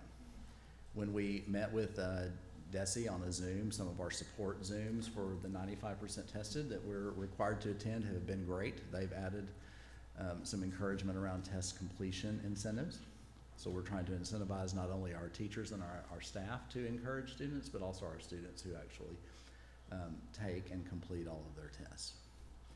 We are partnering with juvenile justice systems. If we know that a student has a parole officer or a FENS officer, we're leveraging that so that we can perhaps motivate a student to show up and to do what they're required to do. And we're in the process of creating local educational support hubs. So one thing that we learned last year through our traveling to different places is, and I mentioned it earlier, the personal part is that it was really meaningful to me to see our students and to figure out what they were doing. A real quick story, because I've only got a couple minutes. We had a student who showed up, and Dad brought her to testing and said, are they going to be done by 11? Because we've got chicken houses and cattle farms. It reframed my whole thought about the student's participation. She works. She works from 6 in the morning until 4 in the afternoon, and that's just the reality, right? We don't look at that as pity. So, but I say that to help you understand that when we create these local educational hubs, our desire is to really connect with our students, because we believe that if we connect with them, that they will be more inclined to participate. And I couldn't be prouder of this team that sits behind me. I couldn't be prouder of the work that we're doing, because we truly are reaching students who I believe are underserved in our states, and that traditional school doesn't necessarily work for them. I'll turn it back over to Ms. Hatley. So as you can see from the presentation, we're a non-traditional model. We really are in the trenches meeting the needs of students who really need us the most. I was a coach growing up, traditional settings. I was blessed to teach in other states, Hawaii and Alabama. And I was still just attracted to at-risk youth. That has been my purpose, to finish out my educational career, but I want the state board to see that we are meeting the needs. And we are following, DESE give us a plan of support, we just put it on steroids to make sure we go above and beyond to try to meet the needs of these students. Thank you.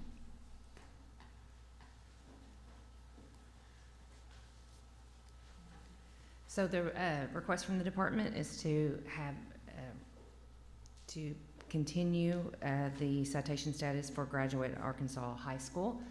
They have made significant improvements. We commend them for that, and we feel like that with the continued support from the department, they will continue to make improvements to meet their 95% tested. And then we do not request any further action past that. Board, do we have any questions? So we could remove them from cited status, that's within our discretion? So that we bring the recommendation for you for them to remain in cited status, and then it is the board's decision of what to do with that.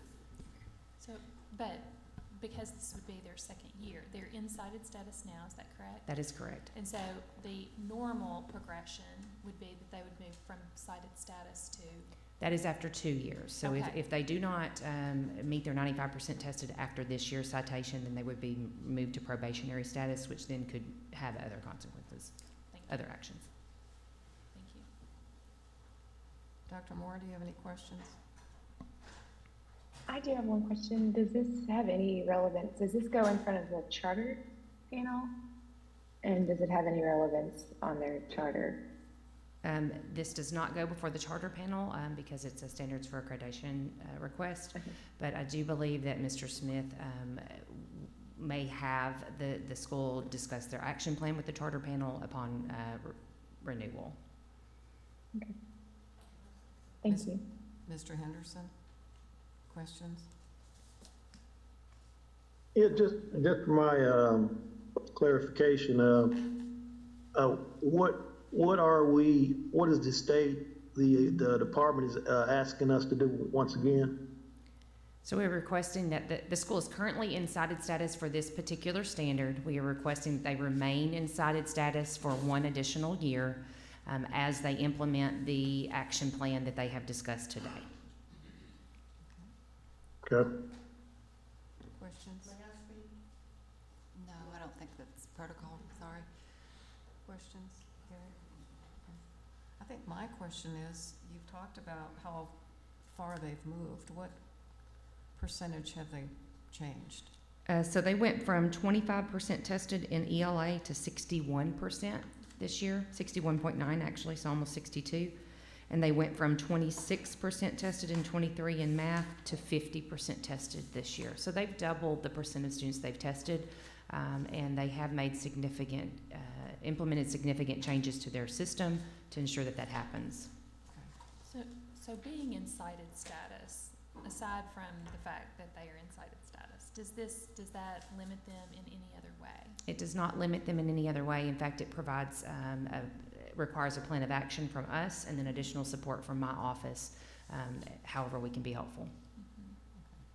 So if we remove cited status, your office doesn't assist? We would assist at the normal level that we do with other schools, so that's more general assistance. But with this situation, we are more in touch with the building. We would be working with them more closely. If we remove cited status and they do not meet that goal again, does the clock start completely over where they're in the first year cited again? Yes, it would. And, okay, so now I have another hypothetical. If they remained in cited status this year and then we come back next year, then we're not compelled to move them to probationary status. We could again just keep them in cited status. The rules do require that after you've failed for 2 consecutive years that you shall be assigned probationary status. So that the rules do require that you shall be. Now then there's further, you don't have to take any further action past that at that point. I don't like that. Is there a time frame on the probationary status? It is for 1 year. But whereas cited doesn't really have any ramifications, probation does. That is correct. Could, no, sorry. Could. Doesn't require, could, yes. May is the right word. Yeah, I mean, I'll just say, I'm just so impressed with the work that you all do. I remember you here last year. And, you know, I'm so just impressed then, even more so now. So congratulations for the progress that you've made. Ms. Hadley? Yes, ma'am. I know you wanted to say something a minute ago. Do you want to come to the mic and go ahead? The chair's allowed to do that. So you can, the chair can do that. So I would take that opportunity. I'm from a family of 12. I had strict parents, so I can obey real quick. I just wanted to say that, yes, we did appear before the state board 2 years ago, and that accredited cited status was released. Just to know the charter has been in existence for 14 years and under my leadership the whole time. That any time we've been in any trouble with the state is the 95% not tested. But once again, I mean, I understand federal law, but I also understand state compliance.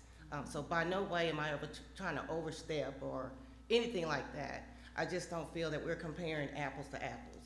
You know, we're not testing, 15 to 16-year-olds. We're testing, I get emotional. We're testing 18 and 19-year-olds who are in the 9th grade too. So it's kind of different. Thank you.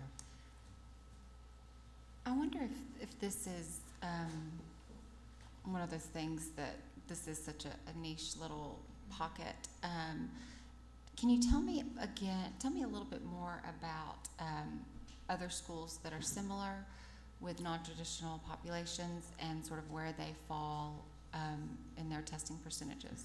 So there are only 2 schools that we're bringing to you today. Both of them are dropout recovery or prevention at-risk student populations. There are a few other programs that serve similar populations, and they are not on the list today. What I would say is with the implementation of online testing, the population will be easier to reach. And again, I feel like the building has done significant improvement under the support that we've been able to provide and maintain contact with them. And I just wouldn't want to see that fall off in the future. I think that they are committed and they will meet their goal. I struggle, to your point, and to kind of something you brought up, is just saying we're applying traditional rules to a non-traditional setting, and that's hard.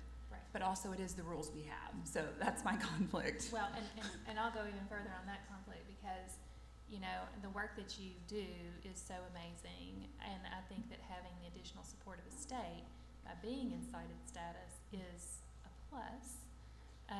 So I hate to see you lose that. I mean, and you might say, well, we don't need it. We've got our plan, and we've planned our work, and we're gonna work our plan.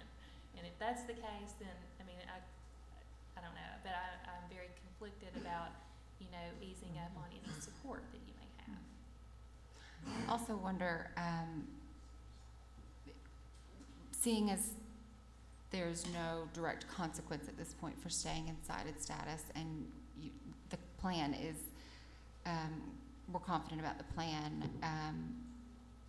I say my thoughts are we stay in cited status, prove it to us, get to that 95%, we won't see you here next year.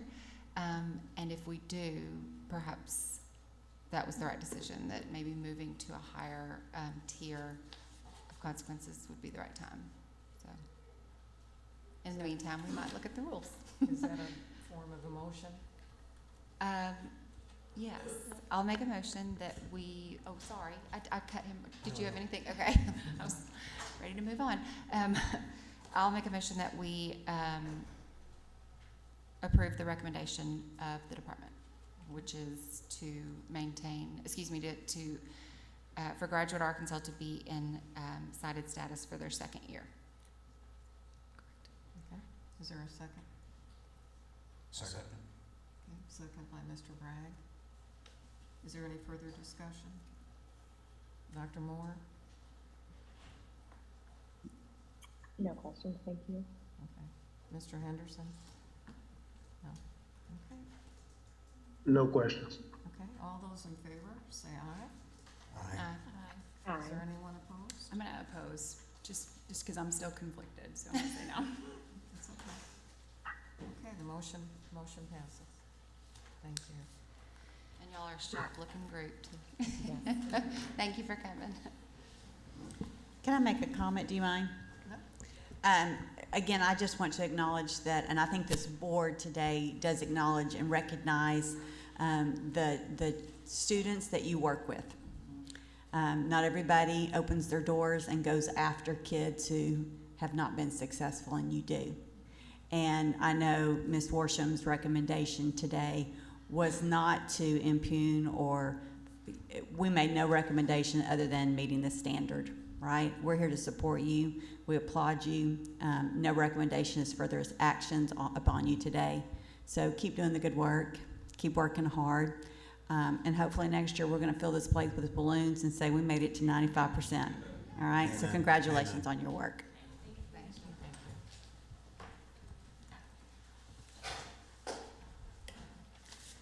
So the second request that we bring to you today is for the same standards for accreditation 1-C.11, which is to test 95% of students.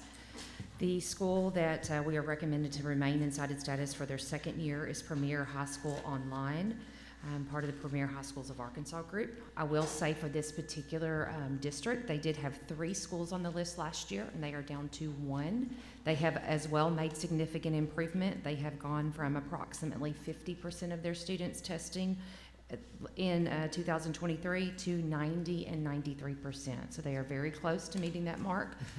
Similar request as before, the department will continue to support them directly through the efforts of an action plan. They have made significant improvements. We do not request any further action than for them to remain in cited status, and the district is here to speak on behalf of the request. I just want to clarify real quick. So are we, because this wasn't clear before, are you accepting the citation today, or are you doing an appeal? So they do want to appeal the cited status.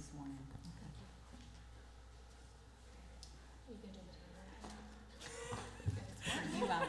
Should I get sworn in first? 15 is what they said for Steve.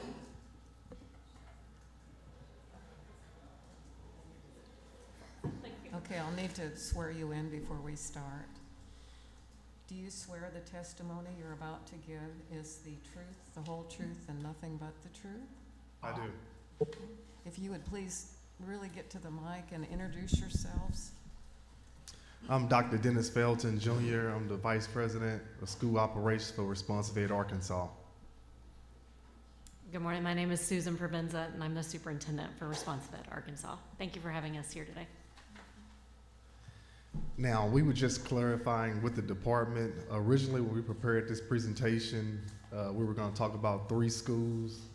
And so we're just going to focus on Premier High School Online.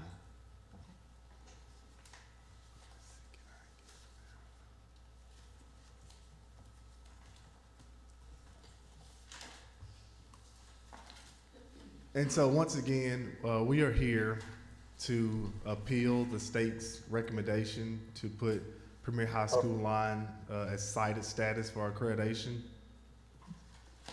And as you can see here, we barely missed the mark. We understand that the state and federal has guidelines on test participation, but we do also believe that it's not the intent to penalize small schools that may have 1 or 2 uncontrollable circumstances in which students are not taking a test. And so you see here where we had 90.4% tested in ELA and 93% tested in math.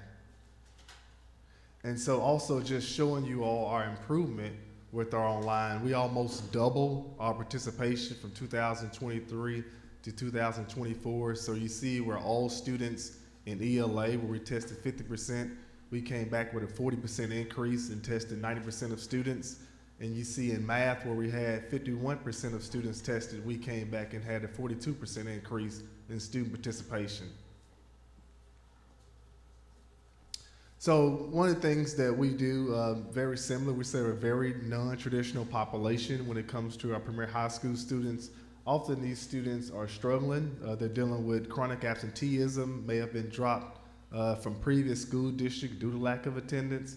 A lot of students have previously dropped out of high school, and so we're engaging them back in the high school process. And so wanted to commend our team of the efforts that they put together to test students remotely, to set up testing locations, to test after hours, alternate days, just to be flexible for our families, which represents that big increase you all have seen from year over year. One of the things we also, as implement a new state assessment, it does bring its challenges. And one of the things that we noticed that the state had information that if a student hadn't completed 75% of coursework they would not be able to, they shouldn't be participating in the end of year assessment. So we realized when we looked at our data, we did have students, because we are mastery based and we're able to track where students are in their coursework, that enrolled late in the school year had not met their requirement that still participate in the assessment. And so what we did is we compiled data to see which students participated in the state assessment who actually completed the 70% threshold, the students who participated in the assessment who did not meet the 70% threshold. And so just moving forward, we're just here committed to let you all know that we continue to put a strong participation plan together and be flexible for our families, to communicate with those families, to test early as soon as the testing window opens, and continue to provide a myriad of options, whether it's on-site, remote, after hours, on alternate days, maybe like a weekend day, to be able to get students tested. And so here, what you're looking at is we took the data that we got from the state, and we went back and looked at our own data, and we broke it down based on which students actually should have taken a state assessment and met that coursework requirement, and which students actually participated who should not have been participated and should have been removed from the testing roster. And so where we tested 50 students in Algebra 1, we should have just tested 14 students. We tested 42 students in geometry, where we actually should have had 19 students on that roster. And so breaking down those students. So we identified 8 students who did not take the ELA assessment in Premier High School online. Of those 8 students, 1 student was incarcerated in juvenile justice, so we were not able to test that student. We had 6 students that enrolled in the school after the testing window had closed. And so as previously stated by our district, last year the way the testing windows were set up, where we tested writing in one window early in the spring semester, and then later we started our other assessments. So if a student enrolled after the writing window was over with, we did not have the ability to test that student. And then we had 1 student that was just dealing with a technology issue with their device, which we was trying to troubleshoot, which hindered their ability from actually completing the assessment after they had logged on. And so as we know, there'll continue to be uncontrollable circumstances. I want to commend our team, our principals, our teachers, our student engagement specialists, our success coaches. They were constantly on the phone contacting parents. They were setting up remote testing locations. We were going to certain communities to make more accommodations for those students, and also putting together different things that way if a student was having maybe like a transportation issue or there was a device issue, to set up where they could actually come in site at one of our campuses. And so also what we did to compile the data, we took the data from the students who actually had completed 75% of the coursework and who took the state assessment. And you see on our end of course science assessment, the adjusted completion rate is 100%. We tested 5 out of 5 kids controlling those variables. When you look at the math assessment, we're supposed to test 36 kids, and we tested 33 students, which ended our adjusted participation rate of 91%. That's no longer applicable. And so just know that we recognize the accreditation standard. We recognize the standard that's set by the state and the feds. And once again, we do not feel like this standard was written to penalize small schools that have 1 or 2 uncontrollable circumstances that's outside the school's control to be penalized for not meeting that threshold. And so when we look and see where we have 93% and 94% of students tested, we're appealing because we want to be an advocate for our staff and our teachers, our principals that work relentlessly to make sure that we have those 40 and 50% increases in our participation rate.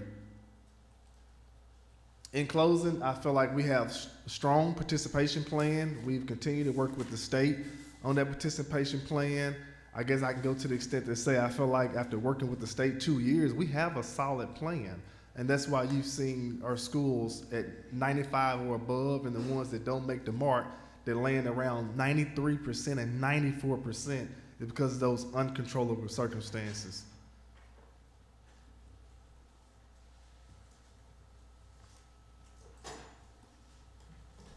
Thank you. So from the department, we are recommending that Premier High School online only remain in accredited cited status for 1 additional year. Through that status, we will continue to provide support and work with them on their action plan to reach the goal of 95% tested.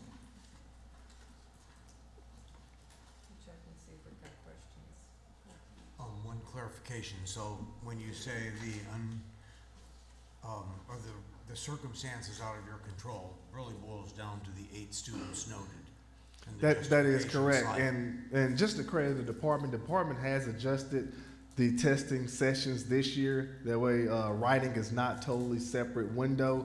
But we're a highly mobile school, and students sometimes are coming in later because we're taking all students. We're taking a lot of students who have not been enrolled in school. And so getting those students onboarded, we're not turning students away just because we started state assessments. However, as you can see from 6 students, we're penalized by enrolling those students to give them opportunity to earn credit towards graduation because they're not participating in an assessment window that's already been closed by the state. Right. You know, so it's difficult, given the context of our prior case, the decision we made, when you compare it to these these numbers and the circumstances behind those numbers. And I will add one point of clarification. The writing window, yes, there was an original window at the beginning of that was in March for this year only because we had to field test. But there was also an additional window inside of the larger window where students were able to take their writing assessment if they had missed it in March. To his point, there could have been students that enrolled after that as well. There is an appeals process inside of our assessment corrections where schools are able to tell us reasons why certain students weren't able to test, and in some cases we are able to remove them from their population.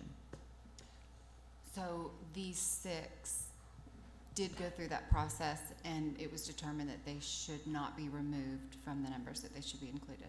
Yeah, I would have to go back and look at the exact 6 students that he's referencing, if there was documentation provided, or if we were able to remove them or not. I would have to look at that, but we do that. I had another question. The one student that was incarcerated with a non-traditional setting like this, are they unenrolled after 10 days, 10 consecutive absent days? I wonder if that's students shouldn't have been unenrolled. And then with the other, I think the number's set at 95% to offer a cushion for those circumstances like that. My thought is if those 6 students truly had an opportunity to take that test, then we stay at cited. If those 6 were really enrolled after all windows were closed, then they shouldn't be cited. That's going to be enough to push them to 95% or and above, right? So I almost need more information on those 6.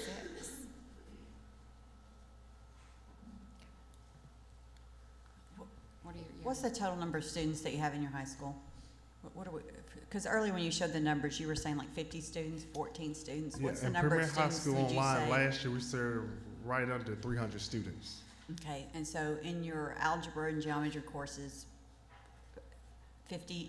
I was confused between there was 50 students taking algebra, but 70% of them hadn't completed the course, and so you thought only like 14 should have taken the test. So your cohort of a grade level of students is about 50 taking a course at a time. Is that what? Yes, that sounds accurate. Okay. So for the board, the department is always going to come with a recommendation of a cited status for anybody that falls below 95%. That's just clear cut for us. When you get into a small school district and you see that they're missing it by, in essence, for 93% in a small district, that's 1 or 2 students that they're missing it by. this is not a heartbreak or a heartburn for us if this board today decides not to cite this district, okay? I will say though, in the presentation, there were some things that made my eyebrows go, we need to look at that or do some more education around that, figuring out where we are on this competency-based piece, when it's time to test kids, when it's not, making sure that they understand the portal for being able to say, hey, this kid shouldn't have tested or not tested, or it shouldn't be counted against us. We have things in place for that. I think there's probably still some education and partnership that we need to provide to them, which we can do. But when you look at a district that's just that close, again, this is not, if you guys don't go with the recommendation, that's okay, all right? We're always going to come if somebody's below 95%, because that's the standards that we've set for accreditation, all right? But this is where you guys have some discretion. That's very helpful as we differentiate between the two cases. Yes. And I'll just offer for those of you that are new, I think it was Fayetteville last year that we took off of citation because of like 2 students, and there were just circumstances beyond their control. So it has been done before. And I noticed they're not back here And this they are year. not back this year. So sometimes life just works Hopefully I itself won't out. see you next year.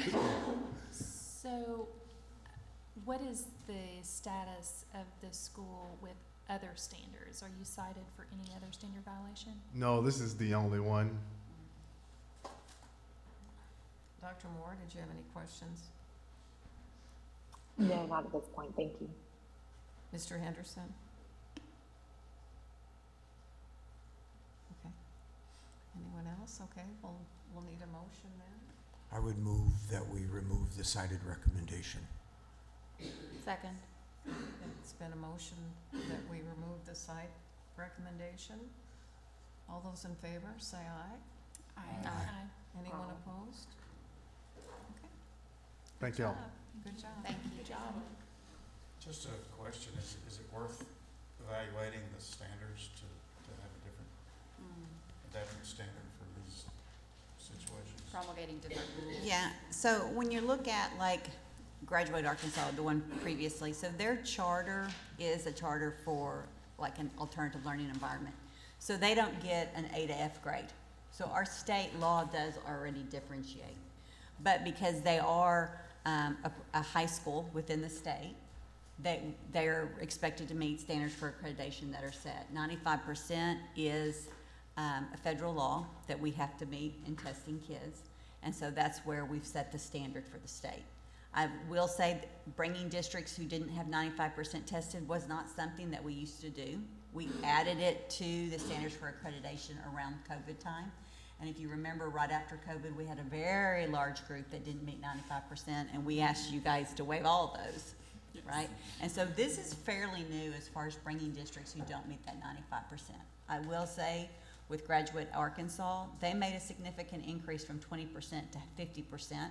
I feel like they have an aggressive plan that next year, I think that they'll make another jump. Premier went from the 80s up into like right there at 1 or 2 kids. So I feel like the attention we're bringing to it is worthy. But I think you guys made a good recommendation today, and congratulations to you for the work that you do. Thank You want to take a break? We'll go consent. Because that's all of action.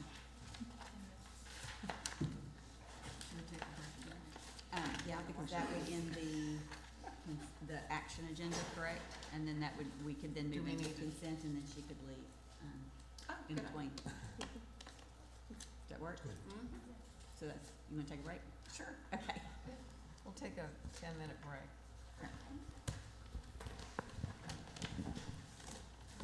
I thought we were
Oh, we're gonna go ahead and get started.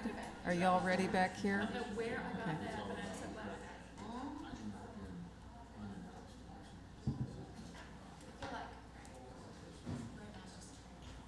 Do we have any new business today? Sorry. We didn't realize we were back in session. New business? Okay. We had no questions on the consent agenda or nothing that was pulled. So we'll need a motion to either approve or accept the consent agenda.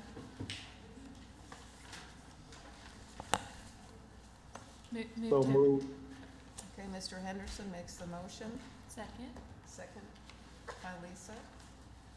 All those in favor say aye. Aye. Aye. Anyone opposed? Okay. Next, we're into reports. If I can find my page.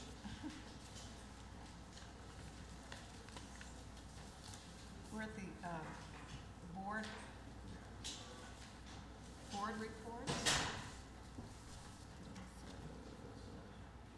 You can jump to that one.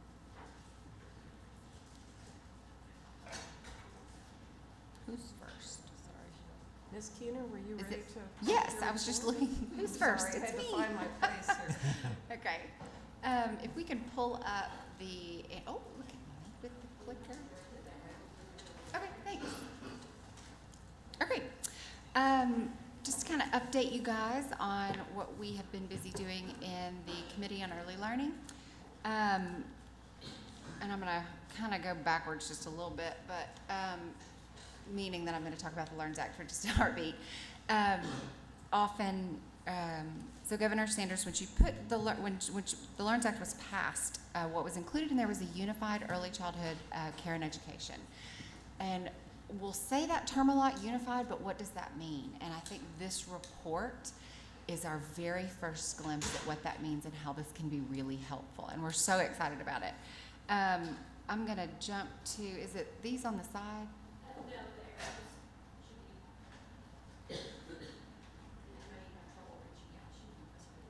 Okay. Ms. Keener, do you want to tell us who's on your committee? Oh, sure. Gosh, I hope I don't forget anybody, but yes. Ms. Gina Dickey, she works with A-State Childhood Services and is just an expert in all things early childhood. We have a representative from a private school in Northwest Arkansas, Cole Lester, from Shiloh Christian. She is also an early childhood expert and represents both the faith-based community and schools, early childhood centers within a school, within more of a larger K-12 system.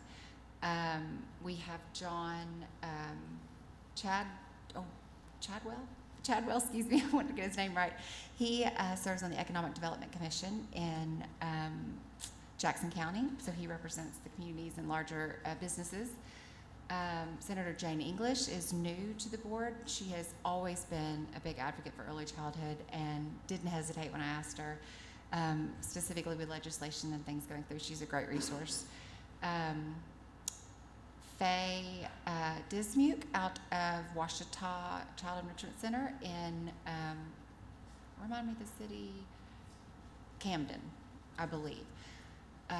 Runs a 6-star center down there, and it is phenomenal. She is a whiz with grants and making, shoestring budgets, turning it into gold. So she's phenomenal. Let's see, that's 5. Let me think who else.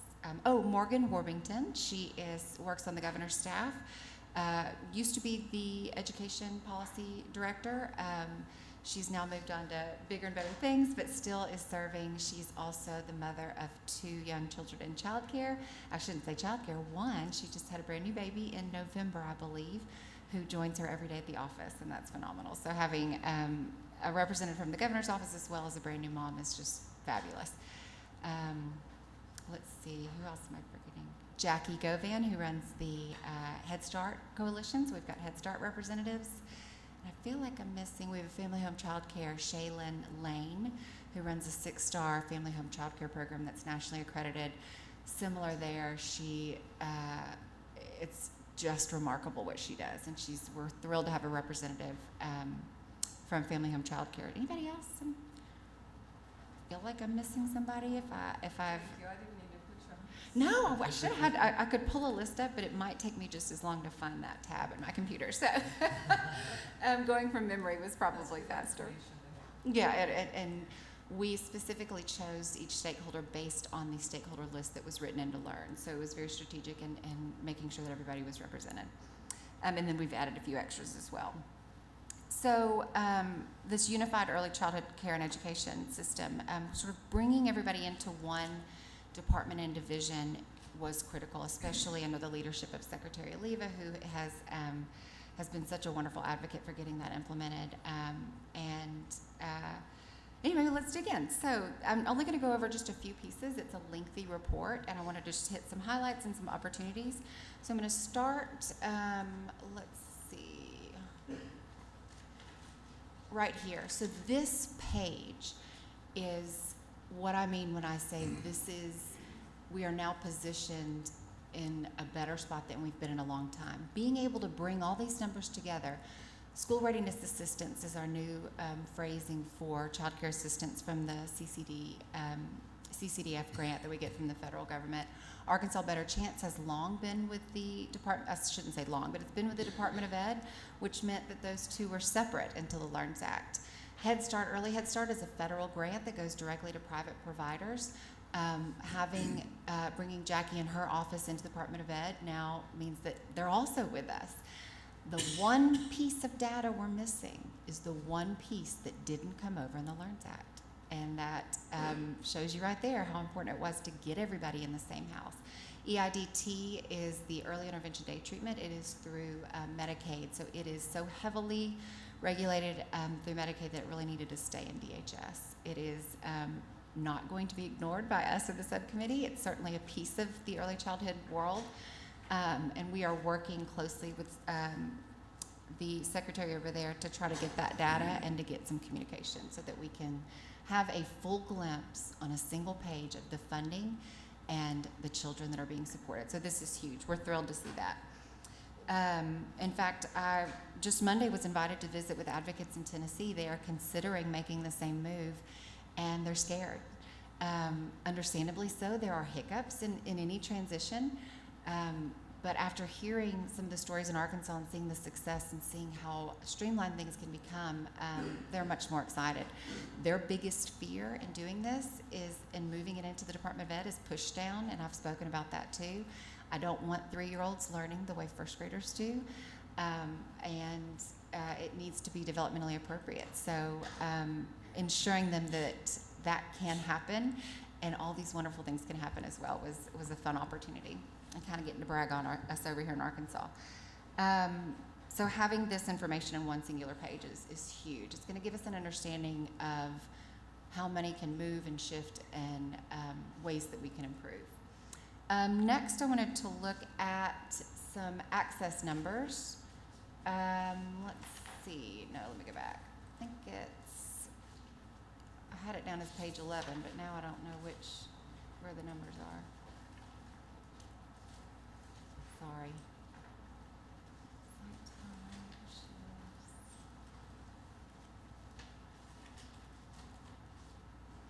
Now I'm way off. I'm so sorry, y'all. That's why I shouldn't be given the clicker. Dang, and now I'm off the whole presentation. I'll just go off the cuff if you're fine. If you would like to flip in your page, on page 11, we looked at the number of providers by site type. Oh, look at you doing it for me. That's amazing. Thank you. On page 11, the number of providers by site type. One of the numbers that I want you to pay attention to is the family home child care. So in the early 2000s, we had over 900. We're now down to just 204. That is alarming to us. This is not the slide that matches. It may be slide 11, but it's not the slide that matches.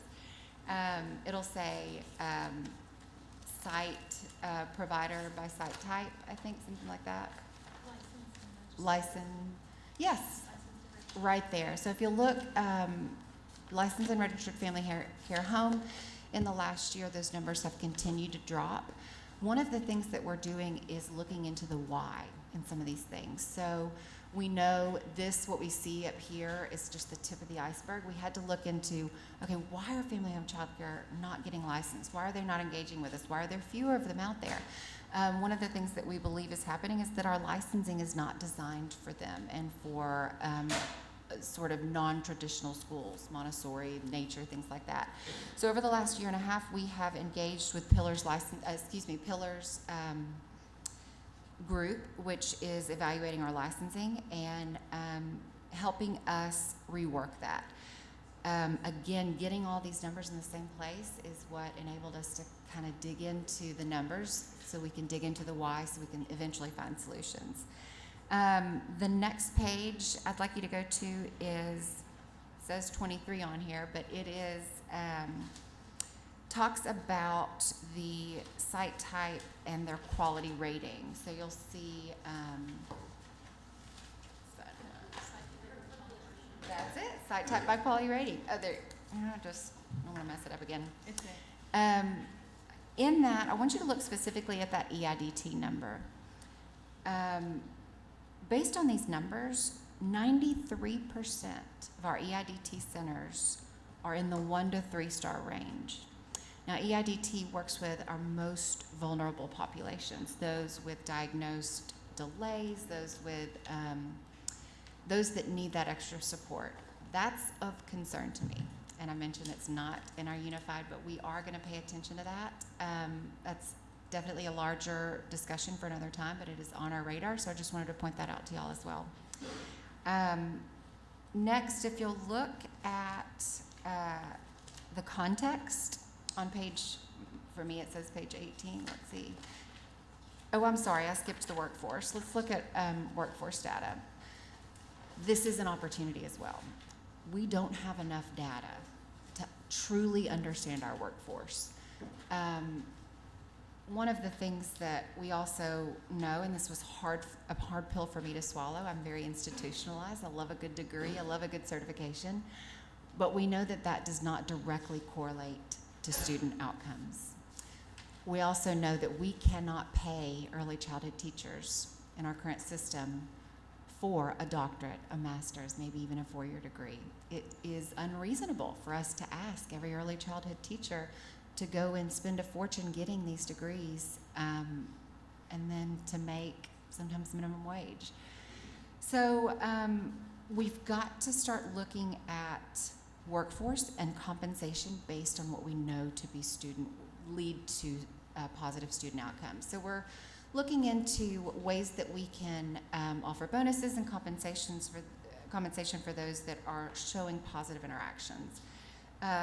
The other thing with workforce data, our professional development registry right now does track teachers and their license, their certifications, but it is not a great measure of it. For instance, I'm in there 3 times because of 3 different emails. So it's counting me 3 times. There are, instead of correcting, or it's just messy data. It's a little foggy. So that's an opportunity, something we're going to work on. Lastly, I want to look at the context page. Let's see if I can find that. There we go. Shoot, I did it again. How do you go backwards? Oh, there we go. Okay, so in context, that very first bullet, more children are served now than before using our CCDF funding. So the very first thing that the subcommittee dug into was the CCDF grant. There are a lot of federal requirements, federal regulations. There are also a lot of levers and slides and switches that Arkansas can turn off or turn on or move. And we dug into all those different things that can shift. And because of those decisions, because the board approved them, we are now serving more than 2,600 more students than we were previously. This is more than we have served since 2018. This is huge. That's more families working. That's more kids in care. It's an increase of 17% just from the last year alone. Now, what that does mean is that we're out of money. We're now beginning to use a wait list. And that can be disheartening because a wait list gives the optics of children not being served. But guess what? They weren't being served anyway. in fact 2,600 that could have been, were not being served. So I'm thrilled that we are now maximizing the grant that we've been given here in Arkansas, despite what the optics of a wait list might bring. So we're celebrating that. It also gives us a sense of urgency. We have kids on a wait list. We have kids that are ready to be served. We have programs that are ready to serve them. And it gives us a sense of urgency in finding that money and shifting those funds around from adults to more children. So I'm excited about that as well. I guess that's about it for now. I could go on for days, but I won't stand any further between you and lunch. So thank you. I appreciate your time. Yes, of course. Okay, I'm so excited. Somebody cares. I mean, it's very basically, so don't get super excited. Okay, when we were going back to the children served by the quality rating, and you were talking about, look at the EIDT and how 95% were in the 1 to 3. What are we looking at in the levels? That's Like, a great why question. Is that a big? Well, and that is concern to you? something that we're going to dig into later. You know, Jacob talks about building a house and its systems. Foundation is accreditation standards. In early childhood, it's licensing. So we're working on the licensing. From there, we'll work on these other pieces. Quality rating is going to be one of those other pieces. So currently, our quality rating and improvement system, you go in and you get a snapshot of a program, and that program is given essentially a grade, a rating. 1 star is basically licensed. 2 stars going to be a little bit above that. 3 star a little bit above that. We go all the way to 6 stars. So right now, in writing, high quality is 3 to 6 stars. I disagree with that. In my opinion, it should be 5 to 6 stars. There should be a mid quality and a low quality. But I also understand that it is economically, level 3 is the most profitable because of ratios, because of what tuition you can bring in versus how much you have to pay workforce. So we've got to dig into that and find a better way. In the meantime, programs are choosing to stay at level 3 because it's going to cost them too much to be high quality, and they can't make up for it.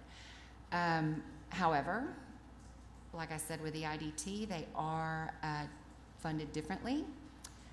They are better funded, so I'd like to hold them to a higher standard, and I think more of them should be in the higher quality ratings. Do the center's number concern you as well? Yes, but I also understand because of that. It's just a complicated, complex situation right now. And yeah, I'd love everybody to be at 6 stars, but these are private businesses too. Not everybody wants to run at a 6-star level. But I do believe that every child should have the opportunity to attend a 6-star if their family so chooses. So a lot of them don't have that choice, and that's not fair to our kids. So what are some of the factors in the quality rating just generally that makes a difference in the 1 to 3 or 4 or 5? Tanya, you probably speak to this a lot better. Ratios is one of them, but I'm going to let her. Yeah, let me talk about that one for a minute. It's a great question. So the current system is we use 2 national tools.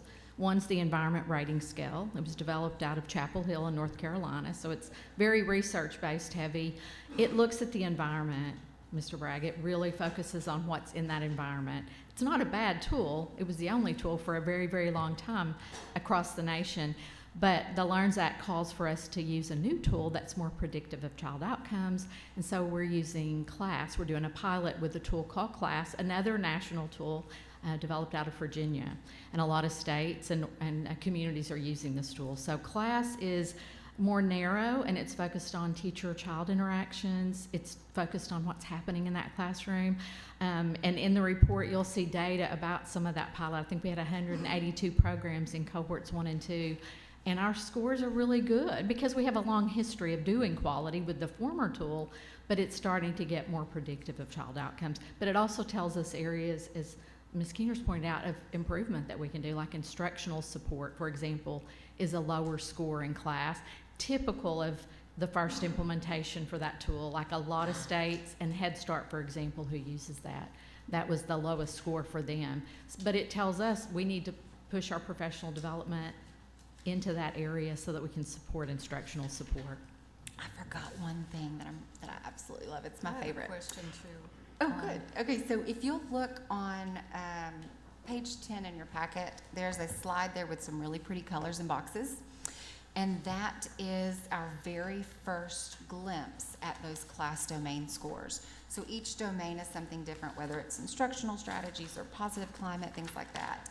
And I want you to look at where we fell. Now, to be fair to Arkansas, these numbers are going to be higher than we expect for the entirety of the state. This was a voluntary pilot-based program, so those that engaged were those that were excited to engage. So most likely these are the ones doing a really good job and saying, come assess us. So we do expect for these scores once we implement it to go down. But you'll also see two very clear opportunities here. Right now with professional development, we're doing a bit of reactionary. Hey, I hear this is a problem, let's create something here. I noticed that teacher welfare, since COVID is down, let's do something here. And instead we need to be more proactive, but we didn't really understand what was happening in the classrooms. This class assessment tells us exactly what's happening and exactly where PD should be focused. So I'm super excited about using this and a very prescriptive guide for how we will use professional development dollars. So perhaps we can even shift more money back down to kids. On your quality rating schools page, or that page where it talks about schools, I was just looking to see who was in the 4 to 5 to 6 level. Or does that also include private? Yes, it does. So Tennessee, for instance, has a requirement that if you are licensed, you must participate in this quality rating system, in their quality rating system. Arkansas does not. So for a long time, my previous school did not engage in QRS. They were like, we're doing fine on our own. We don't really need to engage with the state. And for our data, it is critical that we understand the landscape, the child counts. So we're trying to encourage more schools, though they don't have to participate. Okay. It is required if you accept public funds, but a lot of programs don't. Okay. In fact, I think it's just a little under half. So it's a huge chunk of our services. And I think that's kind of the flip too that we're being pushed to do is create a system in which it incentivizes folks to want to be a part of it, right? So even when you look at the K-12 between public schools and private schools, you know, incentivizing private schools and public schools to want to do something and be in the same group, whether that's professional development, whether it's teacher training, giving people opportunities, but not necessarily starting to dictate to the private world on how they do their everyday business, right? Same thing in this world. Private providers and public schools have been working in this space for a long time, and there's a lot of lessons to learn from this space for K-12, but I also think there's some lessons in K-12 that we need to figure out, like how do we open that up more so it's not so separate. And you had a question? No, I think that was answered. Oh, okay, great. Very good report. Well, Thank you so much. y'all. I'm just so excited that we're starting to understand this and move forward. It's certainly we are in a position now to make some real change, and always my gratitude. I say this often, but you know, Stacy's very, very involved in this and in the weeds, like I am, and I can do that in one area. Stacy's able to do it in all the areas. I don't know how, but yes, she is phenomenal. So thank you, and thank you, Tanya, for your help along the way. Well, I appreciate you bringing more of this focus to our board. I think that's really important, and you've been able to do that, and I appreciate you very much for that. Yeah. Okay, does anyone else have a board report? I know you do. Sarah, did you have a report this time? Sarah, do you have a report this time, a board report, by any chance? No, I don't. Thank you. Okay. Mr. Henderson, did you have a report this time? I do not. Okay. Glad you were both able to join us today.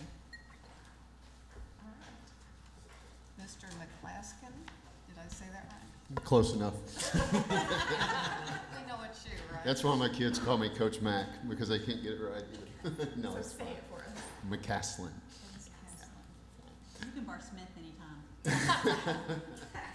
anytime. Just start off, it feels, It feels like it's only been a couple of weeks since I spoke with all of you because I've been that busy, but in reality it's been over 2 months. But just glad to be back here.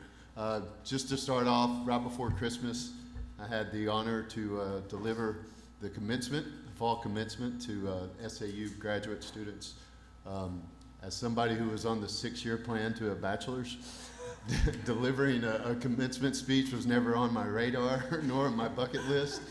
But very thankful to the Mulerider family and Dr. Connie Wilson down there and Dr. Guevara for putting it on my bucket list and allowing me to mark it off. Was truly an honorable experience for me, so very thankful for that. And then just a couple of weeks later, I was back in Magnolia speaking to a bunch of great students at the Educators Rising State Conference. These are students that are in pre-educator programs. You see the young ladies right there on the left were the state officers for the student organization. We talk a lot about being day one ready. After speaking with those 3 high school students, I believe they would probably be day one ready the day after they graduate. Just a very impressive group. Even just last week at CTE Day, meeting state officers there, and then I spoke to the DECA State Conference earlier this week. It's so refreshing to see students who have a path and have a dream and a plan. And I encourage you to attend as many of those state conferences as you can, because you really get to interact with those students, and it really fills our hearts with hope again. And you see the difference that's being made on a daily basis. Then the big trip in January, of course, national championship game. It was a week-long event during Atlanta. That's my buddy, Mark Lauer. He's the Ohio State Teacher of the Year, who just happens to teach video production as well. So on day one, we were just like that all the way a year ago. But then you throw on the fact he's an Ohio State grad, Ohio State fan. It was a really awesome experience for him. It was cool for me to be right there in experience with him. But you know, we've all been to the events and on-field recognition events at sporting events. Sometimes you pay attention, sometimes you don't. So I was wondering how this would go over. You couldn't see this at home, but this was right before the national anthem if you were watching. And they lined all of us on the 10-yard line on the field. And this is as everything's prepping for the national anthem. And I was fully prepared for, 3/4 of the stadium not to be paying attention. There's 70,000 people gave us a standing ovation. And just an amazing experience for all of us, and really hit home. I don't know if there was a dry eye out of the entire cohort, but a very special night. CTE Day at the Capitol, which you watched our video on the other day, and then some personal news for me that I'm excited to share with you. Recently, it was announced I was named to the Presidential Leadership Scholars Program. Some of you may be familiar with it. It's a learning program that's facilitated by the Clinton Library, the Bush 43 Library, the Bush 41 Library, as well as LBJ's library. And this is the 10th cohort, the 10th year that they've been doing it. But their goal is to just to teach leadership through the lens of their administrations. And so it's an opportunity for us. We're going to be able to learn from President Bush, President Clinton, as well as members of all 4 administrations. Here in a couple of weeks, we'll be in Dallas. We'll get to hear from President Bush, and then we'll be back here in March at the library as well. Really neat opportunity, but what I'm most excited about is how we're able to bring what we've learned back and apply it into our own communities. Each of us, like I said, there's 57 of us. I'm the only teacher. So we're talking about CEOs of nonprofits, all sectors covered. But each of us we're required to have a presidential project that we're working on throughout the program. And it's a project that we're required to implement into our own communities for civic good. And so you heard Ross mention earlier about work-based learning opportunities. My project is based on creating work-based learning opportunities for students in rural parts of our state. It's one thing to be in Central Arkansas or Northwest Arkansas where it's easy to, I'm not saying it's easy, but there's more ability to form partnerships with industry. Well, in some of our communities, the school might be the only main industry. But that doesn't mean we can't form partnerships with local government, with city government, with county government, local businesses to create some learning opportunities for our students. So that's what my project will be based on. I'm excited to come back and implement it in my own community, and hopefully we can scale it out to be regional and even across the state. Thank you. Do we have any public comments? Courtney, by any chance? Do we have any public comments? Or Mary? No. Okay. I guess this meeting is. Nope, we've got, she's gonna do the commissioner's report Oh, for I a did not- legislative update. I'm sorry, I didn't know that. He thought he was gonna do that for us later. Sorry. We're expecting as much enthusiasm. Well, and Secretary Leva apologizes for not being here. I'm sure all of you know we're right in the heat of the legislative session, and he is up at the Capitol representing and doing his magic. So nothing to report on his behalf, but I did want to take a few minutes just to kind of talk to you all about the legislative session. Before I dive into that, though, I was going to recognize, Madam Chair, if you don't mind, Ken Bragg, and I know he's been very involved as well, and Dr. Arnold has been very involved in attendance, and so if there's anything you all wanted to share before I got started. Yeah, I just wanted to commend Secretary Oliva for his presentation before the Joint House and Senate Education Committee recently. He about the NAEP scores. I don't know if you could have painted a clearer picture of where we are, why we are where we are, where we're going, and how we're going to get there. It was just, he was a well-prepared, just remarkable presentation. And I know that some of those legislators that did not support the LEARNS Act, I think were impressed with what the LEARNS Act is doing and going to do. And I just want to officially commend him for that presentation. So. Yeah, he would appreciate that. Well, I thought it was wonderful, and I know Mary shared that with us, so I hope all of us have had a chance to look at it. I'd love to have his PowerPoint presentation. Yeah, we can make that available. Yeah, because it's definitely, I agree, Mr. Bragg. It should be required viewing for all public school. He'll never be accused of sugarcoating, that's for sure. Is it on YouTube or on the state website, maybe? I mean, I think it's recorded because I went back and watched it later, so it's somewhere. Yeah, as a public meeting, I believe they do record them and keep them maintained on there, but we can You definitely can go to the email that legislative you. website and look up the committee history that day, and it'll You might be want to on put it on there. the ADE website, though. It's Mhm. wonderful.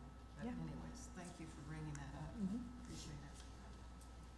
Dr. Arnold, did you want to I add? want to echo that and also add that my perception of the House Education Committee and the Senate Education Committee is that they get it and that they're supportive and that they're working hard on our behalf. Absolutely. All right.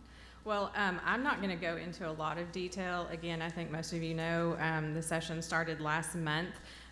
We kind of started off the first day with the governor giving her State of the State address and setting forth what some of her priorities are. She definitely expressed her commitment to higher education and increasing access for all students to advanced opportunities, for accelerated learning opportunities, and for making it easier, removing some of those barriers that might be in place. And so I think you will definitely see her legislative priorities come out very soon and get more information about that. She also made mention of making summer EBT, so like some of the free meal programs, more accessible and continuing those, the free lunch and breakfast programs, making those financially sustainable. And she's done that by making available some of the medical marijuana funds to these programs. And in fact, Senator Dismay filed, I'm going to look it up here real quick, Senate Bill 59 recently, and it has made its way through the Senate and at least through House Education Committee. so that every student in public school has available to them a free breakfast. It's the same breakfast that everyone else gets, so there's no singling anyone out, but even if they don't qualify for the free or reduced lunch, they're going to have breakfast available to them. Several educators testified at committee, about a student can't learn if the sounds in their stomach are louder than the teacher, and how important it is to make sure that students are there and that we're meeting even just those basic needs. We provide them a computer and pencil and paper. It was important to provide that breakfast to them as well so that they can have the nutrition and energy they need to be there and learn. So that was something I know that was very important to her. She also pointed out in her State of the State address her continued commitment to no cell phones in schools. I know some of you attended and most of you have heard, she did some presentations with Jonathan Haidt, the author of The Anxious Generation, and the dangers and the impact of cell phones and screen time on students. And so working along with Senator Tyler Dees and Representative John Eubanks, they also filed Senate Bill 142, the Bell to Bell No Cell Act, which would prohibit the use of cell phones in K-12 public schools. It doesn't mean that kids can't have them, they just need to be inaccessible. So whether that's in a backpack, a locker, a pouch, that's completely up to the school district. We just want to make sure that kids are focused on learning and not being distracted by their phones during instructional time. So those were some of the priorities that the governor set out. What I handed out to you all is just kind of a very high-level summary of what has been filed so far. Again, this does not go into detail. As of a couple of days ago, only 2 education-related bills have gone through the whole process, meaning they've passed the House, they've passed the Senate, and they were signed by the governor and are now enacted. So one of those had to do with tuition waivers for National Guard soldiers and airmen. Currently, they already could get tuition assistance, tuition waivers to attend public colleges and universities. Well, now that extends to post-secondary certificates or credentials. The governor has, of course, also made it known about her commitment to workforce and increasing our workforce and making sure that we're supporting that as much as we are post-secondary education. So there was that expansion of that tuition waiver program. There was also Act 25, which is a merger between the University of Arkansas and East Arkansas Community College. Most of our community colleges already fall under one of the 2 university systems, University of Arkansas or Arkansas State University. So this just brings East Arkansas College under that UA umbrella. On the next slide starts the list of other bills that have been filed that concern K-12 education. Again, I did not go into any of the details. This is just to give you an idea of the number of bills that have already been filed. Even though we're only a little over a month in, we expect to still see a lot more. And it can cover anything from, you'll see school start date to standards to mental health, teacher contracts, employee contracts, literacy tutoring grants. If you have questions about any of these, you can easily access everything on the legislative website, or you can reach out to me. Feel free to reach out to me if you have questions, or to Mary, and she can get through. I'm also going to throw Ken out there because I know he is being very actively involved in keeping up with these, and so if you just have questions about, well, what does this actually do? After all of this is over, of course, we always provide a summary for school districts and for you all of these are all the bills that passed and these are all the new changes that are going to occur in education. But this is just to give you an idea of what has been filed so far.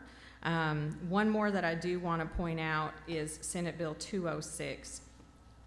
We worked with Representative Burks and Senator Kroll to increase the amount of our literacy tutoring grants. That was something that was created by the LEARNS Act, and we made $500 available to some of our lowest performing students so that they could get tutoring assistance. We saw a great use of those, but not as much as we had anticipated, and we had funds left over, so we increased that amount to $1,500. $500 was a great start, and students were able to get tutoring, but with $1,500, they can continue that tutoring, and more students can access that and hopefully help increase their academic performance. On the very last slide is a few just last bills that deal with higher education, even though those don't impact you directly. Just thought you might want to see that there, again, are a few, because we track everything from early pre-K to higher education, post-secondary education, and workforce. And so if you have any questions about any of these whatsoever, we're happy to answer any questions. But that's all I had to present to you today. Cradle to career, thank you. That's right, cradle to career. That's what Jacob always says. Would athletics be involved in any of these, or is that like a separate issue? Because I know there's like 3 bills for Arkansas athletics, but I didn't know whether those would be on here or not. I think there are a few I know that got included. So like there was one about coaches and athletics personnel and their access to locker rooms and where students might be. That was House Bill 1215. I can circle back. I'm trying to like refresh my email because I can't get the bill numbers, but it was basically about athletic transfers between schools, school districts, and then from public to private. I didn't know if that would fall in this realm or not. So. It probably is something. If it was filed in the last 2 days, it probably didn't make the list. Okay. But I will continue to keep you guys updated. And so, again, this was as of the 11th, and things change every 5 minutes around here. But we'll continue to keep you updated on, again, bills that are being filed that impact education. They're not all going to pass. Lots of things get filed because we didn't include everything on here that's been filed. A lot of the times bills get filed that don't ever even make it to the committee for discussion. Sometimes people file things and then they change their mind and don't run it.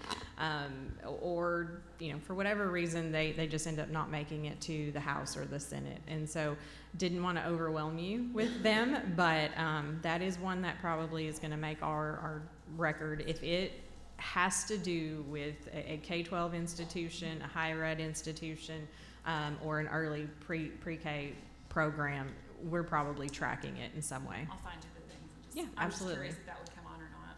Yeah. It's out there, but I checked with Lance yesterday and I was looking for it, and it hasn't been presented yet. Oh, it hasn't? Okay. Okay. Can you update us on the 4-day, 5-day? There has not been any legislation filed on school calendars yet. Okay. Do you see it coming? I anticipate, there's been a lot of discussion around that, and we've had some communication with legislators I know that are very interested in that, so I definitely anticipate something. We just haven't seen anything filed yet. Yeah, we're starting to get emails on it. I would imagine so. I know we are as well. Okay, thank you. Any other questions? All Thank right. you. Thank Good you. job, Chair. Someone make a motion to close the meeting? Move to adjourn. Second. Thank you. Thanks, Sarah. Bye, Randy. And I think you guys are meeting at the Bye, next you all. one's at Thank you, 12:30, Kathy. right? They've got lunch for you, and then they're gonna go, you guys know that it's 12:30, right? Well, and that's why I was curious, because I know it included public schools, but I wasn't Yeah, they're doing a briefing.